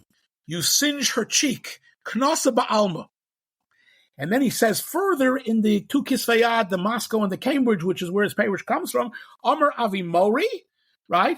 Why didn't it say it can't be to burn her because she's a Bas Shem Shabbos Kohen? Can't be. Why? Because it should have said, Hotziyu of Sisaref Ba'esh. Because in Parshas Emor, where a Bas Kohen ki sechel his nose, as aviha hi mechales ba'eish tisaref. It tells you in plain English, you got to give a sreifa. It doesn't say that here, right? Hotziyuha v'sisaref. Doesn't say eish. I understand you can't burn it with water, right? Doesn't say that.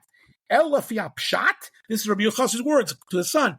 According to the pshat, lo tzivo l'sarfa ki'im b'lechayayim v'shinayim. Singe her cheeks and her what do you call it? Her teeth, kimosha osim leganovim. Again, in medieval Europe, right? Certain crimes of theft, you were just killed, but for others, they give you a sign, bistachaganev. What does this remind us of from when we read English literature when we were very little kids? Well, that's what little kids. The Scarlet A, you put a simin as Gevarn and Avarian. That's Yehuda Chosid. Fantastic. That's pshat, folks. Yes.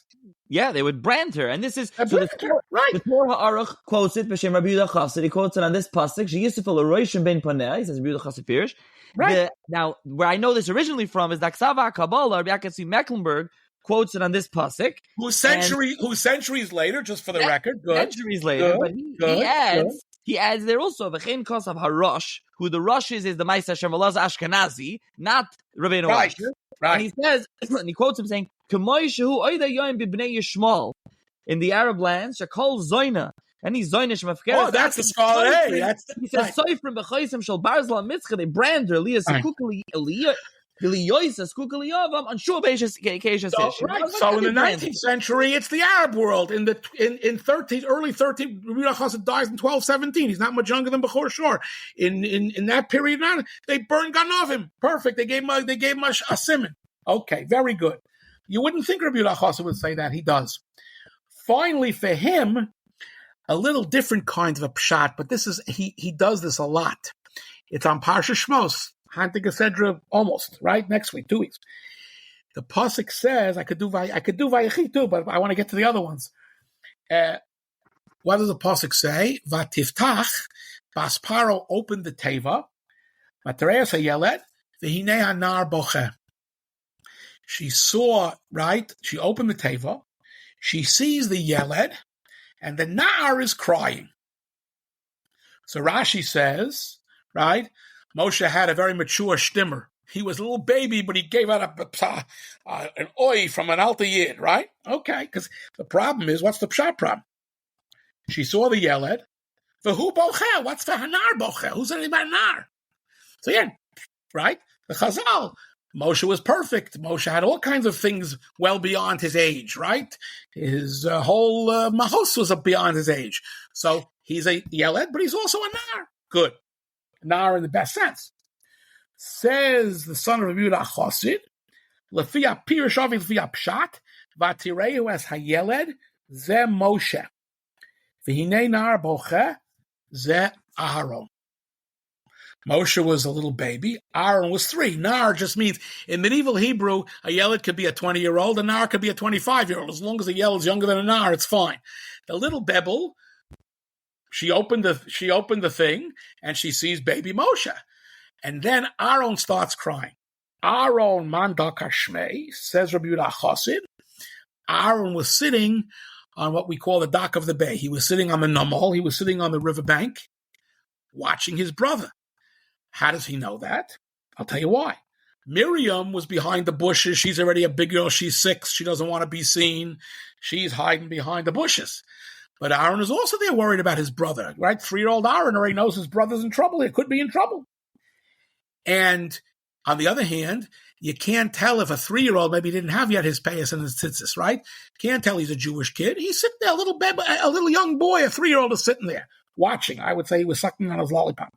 Miriam's hiding behind the bushes. When Basparo opens the teva, right, Aaron couldn't stand it anymore. He's fearing for his brother. Gewalt, she's going to drown him.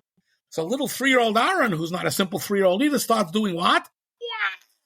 Bursts into crying. But here's the important part. He couldn't hold himself back. The pasuk says, "Vatachmal alav." When Basparo saw whoever was crying cry, Zehat Rachmanis, and she said, "Mialdei ha'ivrim zeh." So how does she know he's a Jewish baby? So again, the Chazal, he was mahul and all kinds of simonim. According to Rabbi Yehuda Chassid, it's beautiful. She says, I know he's a Jewish baby. You know why? Because only 3-year-old Jewish brothers cry when the little baby is being attacked, right? Only they have the Rachmanis themselves to worry about a little bebela. The 3-year-old is crying. It's not that I know that the baby's Jewish. I know the brother crying is Jewish. So Mamela, the baby's Jewish. And that's fantastic. Again, he gives you tremendous background here.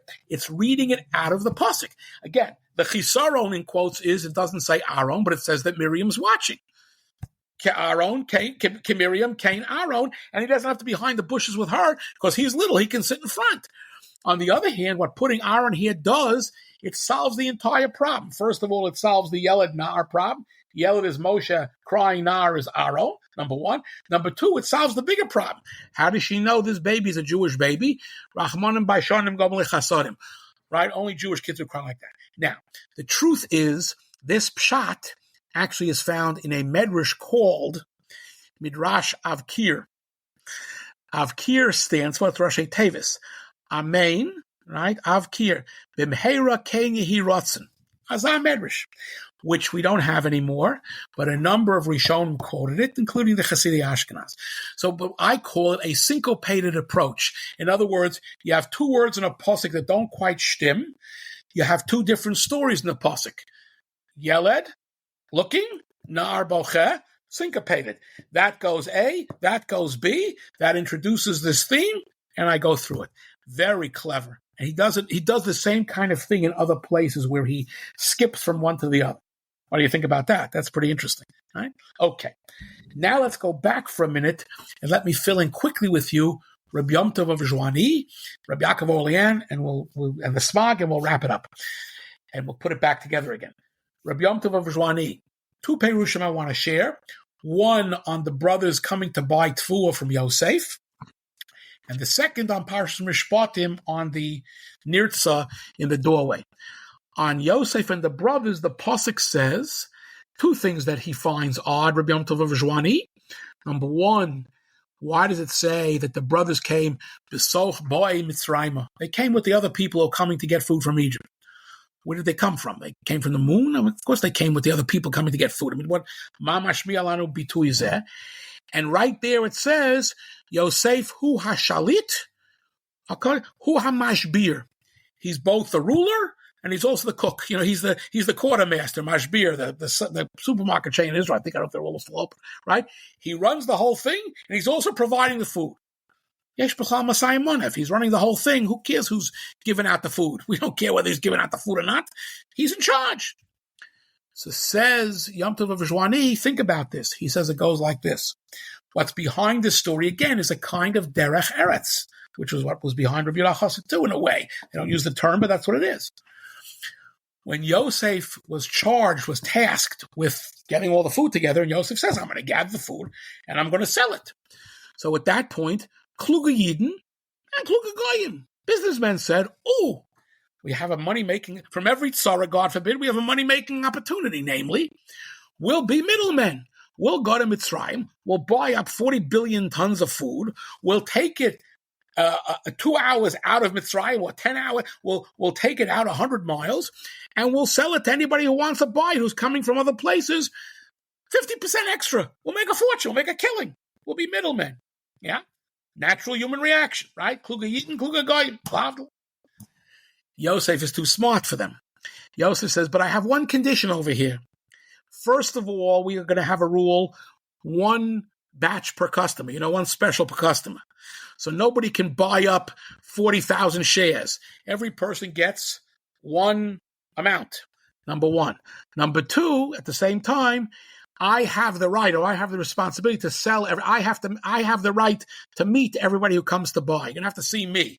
No middlemen. One per customer, no middlemen. The brothers would have loved middlemen. They said, oh, we'll get the middleman. We'll pay 2 times as much. We just shouldn't have to go to Mitzrayim, maybe see this guy. Yosef forfended all of that. V'lachein haposek omer, they came to Mitzrayim, b'soch boi Mitzrayim. They had to get on along like everybody else. And Yosef, now, I don't imagine that he interviewed everybody coming, but when he knew, like the border control in Israel, when they knew somebody special is coming, lahavdil, he said, oh, I'm in charge here, I'll interview. And Dosid Pshat, hu hashalit, hu hamashbir. Because he was the ruler, he also appointed himself the head giver-outerer in order to make absolutely sure that he met the brothers. Clever, no? Again, no chazal there, right? Okay. Similarly, this is another kind of a derech eretz. Ratzah, the Nova says, no, right? By the Delis, you take the Eved Ivri at the beginning of Parshas Mishpatim, and you pierce his ear, right, in the doorpost, right? Why the doorpost? So Rashi says beautifully, this ear, it's symbolic. You, the Eved, you stayed for too long, you're staying for too long, because right? You should be a Ben Chorin to be Avadaiheim, right? Right? You should be worshiping only me. You want to go against the Cherus to be a Yid a little bit, right? You're going to have all these responsibilities and all these things to do. We hit you in the ear because you should have heard better. Okay, say it like that. Says Yom Tov Vishwani, again, doesn't quote Rashi, doesn't argue with Rashi. He says like this, says, I have a very simple reason why they use the doorpost and why the ear. It's what I would call, forgive me, lahavdil, biblical criminal identification, biblical DNA, as follows. Somebody's an Eved Ivri Olam, Avadal Olam, right? What's the biggest problem? The fellow just signed up to the Yovel, right? Not like Rashbam says, Avadol Olam to the Yovel. Could be many years. And around year 10, he says, I'm sick of this joint. I'm getting out of here. Okay. So he shows up, and people see him, and they see he has this big strich in his ear.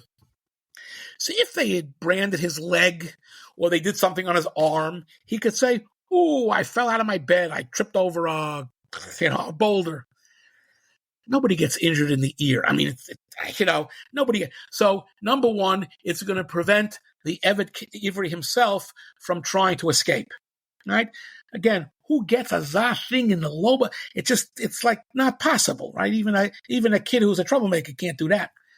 But moreover, what's the other problem with the Eved Ivri? The problem is you have an Eved Ivri, again, he escaped. And they tell the Adonim, listen, we have an Eved Ivri. We're not sure who he is. Who does he belong to?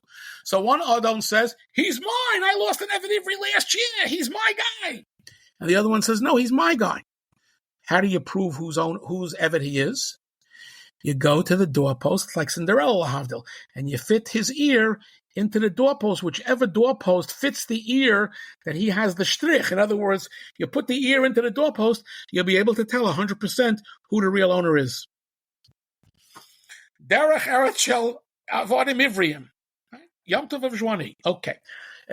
Interestingly, there's one particular Ktavia that has a lot of his Perushim, 80, 90 Perushim. I identified, 40, 50, 60, there are more. Anyway, I wrote about them. I identified all of them. Who knows if there are more? Okay. Yaakov of Orleans.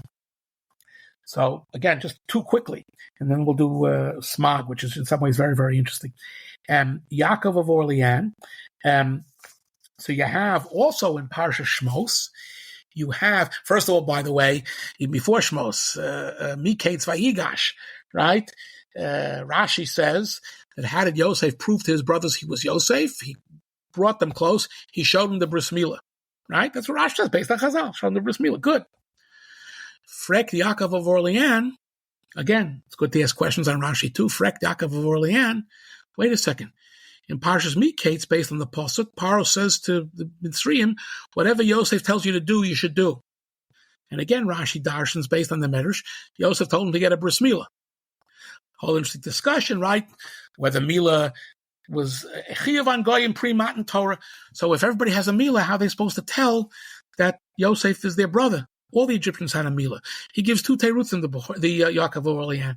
Number one, he says, again, Tosin Yavamas, the whole discussion. Again, it's Lamdis, but it's Pshat and Rashi, right? The Mitzrayim had milah, they had no chiyav priya. His milah, he showed them the priya, number one. Number two, he told them, the Egyptians, the excuse he gave the Egyptians was, again, he was doing it, as Yaakov Orleans says, to have the B'nai Noach, right, do all the mitzvahs that are incumbent upon them. So if you hold that milah was also called a Matan Torah, not, again, after Matan Torah, it wasn't to the Goyim according to any opinion. It's Machlokas Amoraim, right, in the Gemara. So, we want to Sanhedrin. So, pre-Matan Torah, he told them, you're poor, you have to get a bris milah. They said, yes, sir, where do we start? We have to eat, right? But the brothers had been in Yosef's house. They knew he was no poor person. If he's got a bris milah, he's not getting it because he's got to say uncle to anybody. So again, they knew that he was different. All right. The Chizkuni, by the way, gives a third shot. He quotes those two, doesn't say from whom. He's a safe. He gives a third shot. What do the brothers know about the milah of the Egyptians? They didn't pull down everybody's pants, God forbid, right? He showed them a milah. Oh, this we know. Anyway, very interesting. Okay. But the one in Parsha Shmos, I think, is even more interesting. It says that after the Mialdos, right, Vayas lahem botim, he made for them houses. Vosepis. So it sounds like a reward. Well, that's the question. Is it a reward? Is it a punishment? Who? What? So Rashi again, Darshans Chazal, Bote Kahuna, right?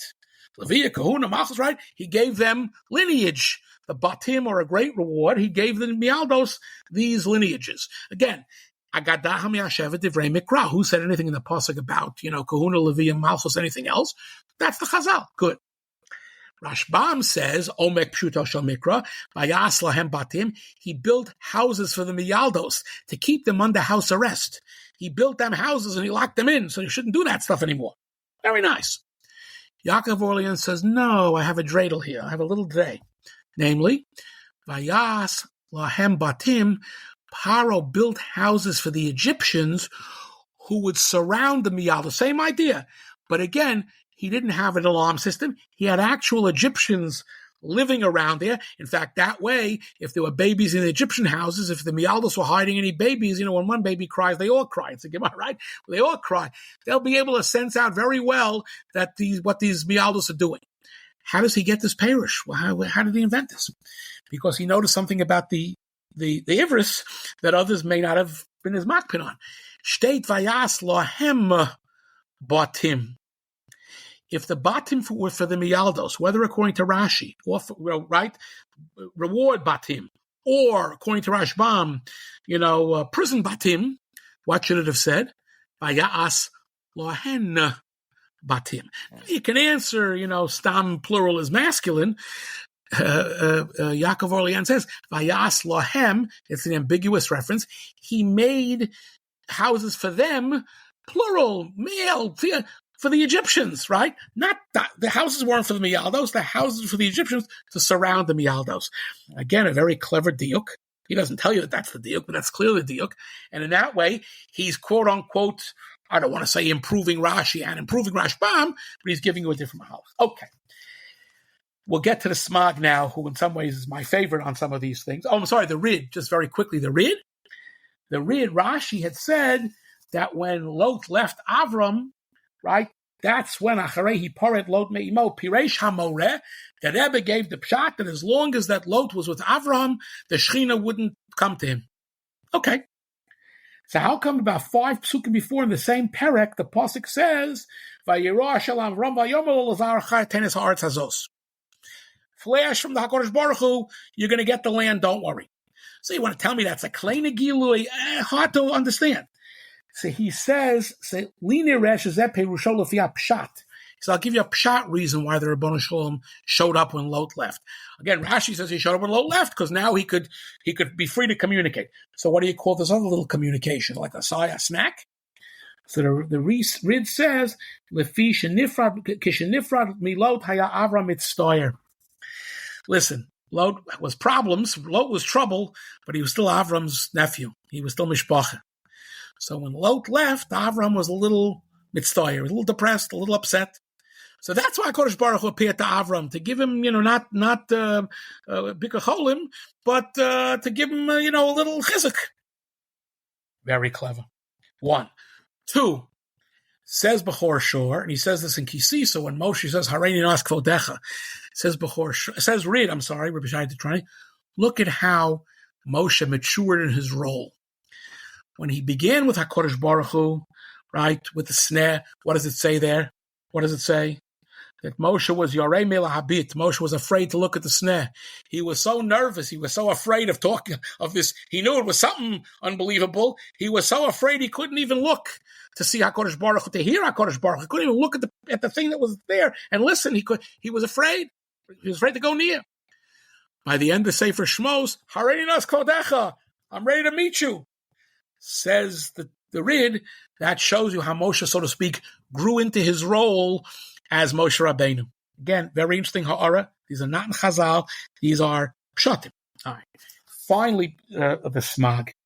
We'll do a couple very quickly. First of all, the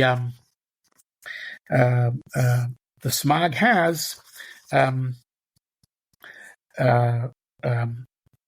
Leah had a third child. She had Ruvain, Shimon, Levi.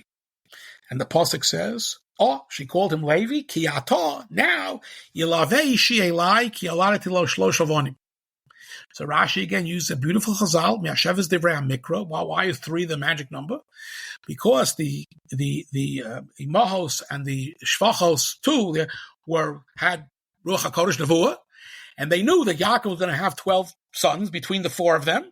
So Leah said, I was out to my quota. I did my job. I'm in the barn. I had the minimum. They assumed 4 wives, 3 each is 12. That's what Rashi says. Says Moshe Mikutzi, is quoted by the Minchas Yehuda. No, he gives 2. There are 2 versions of the Kisvei, but they say the same thing. Like this: when you have 2 children, so the mother could take 1, and the nursemaid could take the second. What does the father take? Doesn't have to, right? Or the other version, right? When there are 2 children, the mother could take 1 yingle under one arm and the other yingle under the other arm, and the father still doesn't have to do anything. I don't mean it badly. When the 3rd son, Atah yilavei ishi elai, Yaakov has to show up. Ki aladati lo shlosha avanim. I don't have 3 hands, and unless you learn the 2 pshat together, we can't handle 3 children. He's going to have to do something with them. It's unbelievable. Just practically speaking, wow. Davar Rishon. Davar Sheni, in some ways even more surprising, but again, Mitzias, right? The background, this kind of background, Mitzias here. A difference between Dibros Rishonos and Dibros Shnios, right? There's a very interesting difference. You can't miss it when you hear it on the Dibra of Lo Sachmod. In Shmos and Yisro, it says Lo Sachmod, right? Esher, Chamor, Sharo, his property, and so on and so forth. Don't covet. In Vayeschanan, it says Lo Sisaveh. Same idea. And the Ibn Ezra, of course, has the longest Ibn Ezra on Chumash, is the one before, in Yisro, before the Dibros, talking about the many differences. Not just Zachav Shomer, that's the tip of the iceberg. So here's a difference in the verb, but there's one other glaring difference. When you hear it laying, you can't miss it.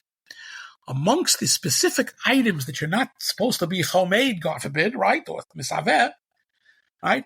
Again, in Shmos, Shoro, Chamoro, Kol HaShol, right? In Vayeschanan, there's one word that's not at all even hinted at in Yisro, namely, Sadehu. Don't covet his field. It's on a Azla Geiresh, the Balkori. I won't repeat it for you, but the Balkori, it's a big Sadehu, right? How come that's not in the first version? Zokter Moshe Mikutzi, because where were Bnei Yisrael when the first set of Dibros given? Where were they? Yisrael. They were in Har Sinai. They were in the Midbar. Okay. Where were we when the second Dibros given? Vayeschanan, right? Right? The Mishnah Torah. They were coming samuch liyishuv, right? Don't go into this land, do go into that land, right? This nation will help you, that nation won't help you. They're coming samuch liyishuv. They're getting very close to Eretz Yisrael. When you're in the middle of the desert, who thinks about having a sadeh? The sadeh on Monday will not be the same spot on Tuesday because the sand will shift. Nobody could think about a sadeh, so don't mention it. It's not relevant. When you're getting samuch liyishuv, they're seeing how people are living, how the goyim are living. Ooh, I'd like a corn a lot, please. I'd like that one. Sadeh, he has it. I want it. I'll pay extra. No, do it properly. Don't be misaveh, right? Therefore, sadeh. Now, what's interesting about this perush is there's something like this also in Rabbi Yehuda Chassid as well. Very interesting, which in some ways is even more startling. And that is as follows. Rabbi Yehuda Chassid points out a similar kind of a difference between what do you call it now? Between Parshas Kashrus. In Shmini, when it mentions the Ophos Temeim, right? Ophos again is a word that's Ophos Temeim. The three that lead off the list of treifin of birds are Es HaNesher, probably not an eagle, probably more of a Gryffindor or some kind of a bird of prey. Ves HaPeres, right, a vulture. Ve'es HaOzniyah, again, one of those big birds with the big wings that swoops down. Okay, those are the three that treif. In Re'eh, when Kashrus is revisited, the pasuk lists the same three lead off. You know, problems with Ra'ah and Da'ah and Chazal Tov. Okay, now here it's the same three words, but missing a little tiny word in between. It doesn't say Es HaNesher ve'es HaPeres ve'es HaOzniyah. It says HaNesher ve'HaPeres ve'Ozniyah. Leaves out the S's. So what? So my 8th grade grammar teacher might have said, definite article. Who could get excited about this except an 8th grade grammar teacher? What does it mean? Yes and S, no and S. Forget about it. Says Rabbi Yehuda Chassid, and Rabbi Yehuda Chassid came before Moshe Mikutzi. It might have been a relationship. It's not clear. He says like this. Again, where were Bnei Yisrael when they got Parsha Shmini? Shmini, Shmoni Man Miluim. They're building a Mishkan. They're in the middle of the Midbar, right in the middle. Where are they in Re'eh? Samuch Liyishuv. What's it got to do with birds? When you're in the middle of the desert, right? Who flies around the desert? Birds of prey. They're looking for lunch. Vultures, Gryffindors, Alla Vilda,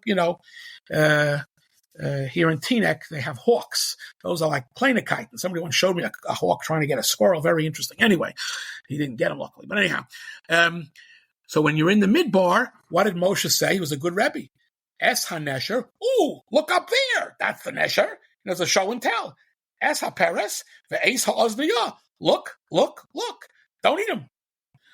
When they come to Parshas Re'eh, Samuch Liyishuv, Moshe would love to show them these vultures and these birds of prey, except They're not there. They don't hang around the live cities. They hang around in the boonies to, to pick off, God forbid, people who are nifter, right? He has nothing to show them. Therefore, it's Hanesher HaPeres falls in the earth. Like Zayitnu, SSS. Wow. That's again Rabbi Yehuda HaChassid. Very similar to what Moshe Mikusi says in terms of Sadehu. I can't prove to you that he got it from Rabbi Yehuda HaChassid, but it's certainly a case of great minds thinking alike. Okay. So those are my key examples. I think I want to do them off the smog, but that's pretty good. What do you say, Mr. Chairman? Well, I'll just wrap it up. I'll sum it up once more, but talk to me here. It sounds good, hopefully, for the listeners. I mean, you gave them a lot of examples, so we gave some concrete, kind of... Right, I didn't want to just say, believe me. Again, you want more examples? I'm not selling the book, but read the book. You'll get many more examples. Yeah, and I'll link to the book in the show's notes. And as you mentioned, so I'll just mention, first of all, Bechar Shar, which, as you said, is really a wonderful thing for people to read and learn. I don't know if the Mosadav Cook edition is around. Last I was told it's maybe not in print, and that's a good edition. The Chizkuni Mosadav Cook is, the Rabbeinu Hananel with the Mukei Rid Mosadav Cook is around. I think, as we were mentioning, Rabbi Philip, who's put a lot of super commentaries on Rashi, right. And he recently printed 7-volume set, and now it's in there, but it's with a lot of other commentaries. The Sefer Hagan is Mosadav Cook as well. That right. I'm not sure if it's around or not. Rashbam, there's the Chorev edition from Professor Lakshin, who's been on the podcast. Nice edition.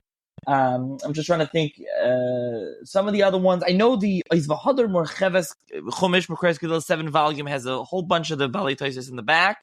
Because Panei Achroz, I'm not sure if it's around now. Tor HaAruch, you have now the Hamor they do the manuscripts, and that's available. The Baal HaTurim, you have the Feldheim. Yeah. He did the Tor HaAruch, but that's not in print anymore. So you can buy the Hamor. I'm sure give listeners, what they can buy and what they can check out if they're interested in actually learning the primary sources. And as I mentioned, the side stuff, the Ephraim and the Ramazim and the Rekach, that's all around. And yeah, your book. So I'll link to your book. What about any other reading material? Just before we'll get back, you could tie it up. But in anything in Hebrew, I mean, I know Professor Auerbach doesn't really talk about this at all. Does Professor? Yeah, Professor Auerbach will say that this Baalei Tosafos has pshatim, but he doesn't really do it because he's doing Baalei Tosafos Talmud. But you have, not a bad book. Tweeto, Olav Hasholov, Professor Lozer Tweeto, Pshatot Hamid Chadshim B'chol Yom on Rashbam especially, and he talks about Bechor. Sure, that's on that early period. It's very interesting. Grossman also in Chachmei Tzarfat HaRishonim talks a lot about the early development. What nobody talks about too much is the 13th century, except for Poznansky, but he's missing. But on the earlier period, again, they talk about what caused the growth of Pshat. So, by the way, according to me, it did hit Germany, right? Rabbi Yehuda HaChassid did do some pshat, and Rid did do some pshat. So there is something there, and it has a whole hemsheich. In other words, it doesn't, quote unquote, die out as the 13th century comes, which also might talk to the causes for it to come up in the 12th century that some of the Chokrim suggested. If you say it's the Spanish influence, so it just continued. If you say it's polemics or whatever, again, there might be other ways to explain why it continues, but not so clear, yeah. Now the Chedushin, again, Ala Torah Rabbeinu Tam Beis Midrashay, that's again more Tosafos. That's more Tosafos. Yeah, so right. I'll try to link to that. By the way, Yaakov of Orleans has a role in that Perush too, but not the Pshatim so much. And again, there's material after his Beis Midrash as well. Yeah, I'll try to link to that as well. Now, I think we'd be remiss if we didn't mention the ongoing project for many years that hasn't completed is Gelis is Taisus HaShalem. So what do you have to say about that? Because it's not complete. They have been putting out new volumes, so it's still going on. As long as I never met him, as long as he was alive, they did a very laborious, slow job, and they included many, many, many, many different kisvayad. After he was nifter, they're trying to wrap it up, right there. It took them years. And so they're doing it more quickly with fewer kisvayad, but it's still very good. Here's the problem. I don't want to say you can't live without it and you can't live with it because that's too much. But the only problem is there's zero indication usually let's say they're very thorough. They'll tell you all the sources that they consulted for each comment. But you can't tell which words came from which source. In other words, is this in a printed source? Is this in a Ketav Yad? So to the average person who just wants to see what Baalei Tosafos on a pasuk say, it's helpful. If you're trying to figure out what stage it's from, where you're trying to figure out what goes with which, it's much harder to do. In other words, it's almost impossible. You must go back to the printed material, to the kisvei yad, which is, not easy, or otherwise you can, work by stuff there. But that's the only problem that I have with it. It doesn't. In other words, it would have slowed it down even more and made it. I mean, I don't know how many they're up to volume 14. Who knows? It would have been 50 volumes if they did what I would have wanted them to do. It would have taken them forever, and it would have, I don't know, it would have become a masa gedola. But it's certainly worthwhile. Again, it's a lot of volumes, but it's certainly worthwhile. Yeah. So one way you can wrap it up, but I think what's really talking about the different things. What would you recommend someone that wants to read something? Obviously Rashi you can read countless times, but someone wants to do something a little different. Is it Bechar Shar? What would you recommend someone wants to get into Hatorah? Again, Rashbam is very important, and not everybody, always, appreciates all of it because he's very brief. I would go Bechar Shar. Bechar Shar is terrific. The Sefer Hagan is interesting. I mean, again, because at least you need what you need. You mentioned the Mosar of Cook edition of Bechor Shor too. You need clean text. They published Bechor Shor in the early 20th century, but it's very hard to use. It's very hard to use. Germans published, German Jews, very hard to use. And they've reprinted it that way, and sometimes it has better readings. The other thing is there's something called Haketer that came out of Israel, which has Bechor Shor and Rashbam, on each volume of Chumash, although some of the volumes of Chumash have 2 volumes for it. You have Breishis Aleph, Breishis Beis. That also is accessible, though. At least it'll give you a lot of bang for the buck, because you also have Ramban there with nice text. You have everything there, but a lot of things, not everything, but you have a lot of things there. So it really depends on what people should test drive it. They should see what they're comfortable working with. It's not. I mean, again, the let's say the read on Chumash, it's so brief. You could read it through. I mean, you could do it each week, but there's not a ton of stuff. There's not a ton of stuff in Yudah Chassid al Torah. These things can be looked at, and you'll certainly get things out of it, but there has to be some point of comparison. It's hard to look at them in a vacuum so much, right? And the Remez stuff is also hard to use because you have to be able to really hold cup. I mean, the tour, that's why the Baalei Tosafos is so terrific, because he's got little short, piecemeal pieces so people can, find one they like and try to remember it. But not so simple. But again, the point you made before, there's tremendous interest in pure Chumash here that the Baalei Tosafos had that is hard to appreciate purely on the basis of the Shas Tosafos. And I'm not just talking about, printed or Tosar Rosh. Get me any edition you want. Get me any Shas edition you want. They're not going to have that much on Hatorah. It's not going to, or it'll come through based on the Sugi and based on the Chazals. So, in sum, any final remarks to kind of put it together in brief, the 3 stages? Right. So again, what we saw was that the original team of Pashtanei Tzon Tzarfat has been expanded significantly into the 13th century by an equally large, equal in number and kind, a very important Baalei Tosafos, who can be identified person by person. Again, I'll say once more that why doesn't anybody know this? Why did everybody find this out themselves? And the answer is because Rashi is still the most important, but gam mizeh lo naneach et yadeinu, it's worth knowing. And again, the kvatsim are very interesting, but the 13th and 14th century kvatsim are typically more, I don't want to call it a grab bag, I don't want to call it a melange, I don't want to use any of those words. They are more of a composite. Again, the best word is Tosafist compilations. They're compilatory, right? They're inclusive of many different types of material. And for people looking in terms of research, lo mitzinu et kitvei hayad, we haven't finished all the kitvei yad. In other words, again, I suspect that many that haven't been looked at as carefully are going to be repeats or later versions of some of the earlier ones, but nonetheless, each Ktav Yad can have something that the others don't have. So I wouldn't advise people to make this a life's work till they do a little more checking, but the Ktav Yad work is very important. And the other thing I'll do, I want to add one more Moshe Mikutzi that I remembered.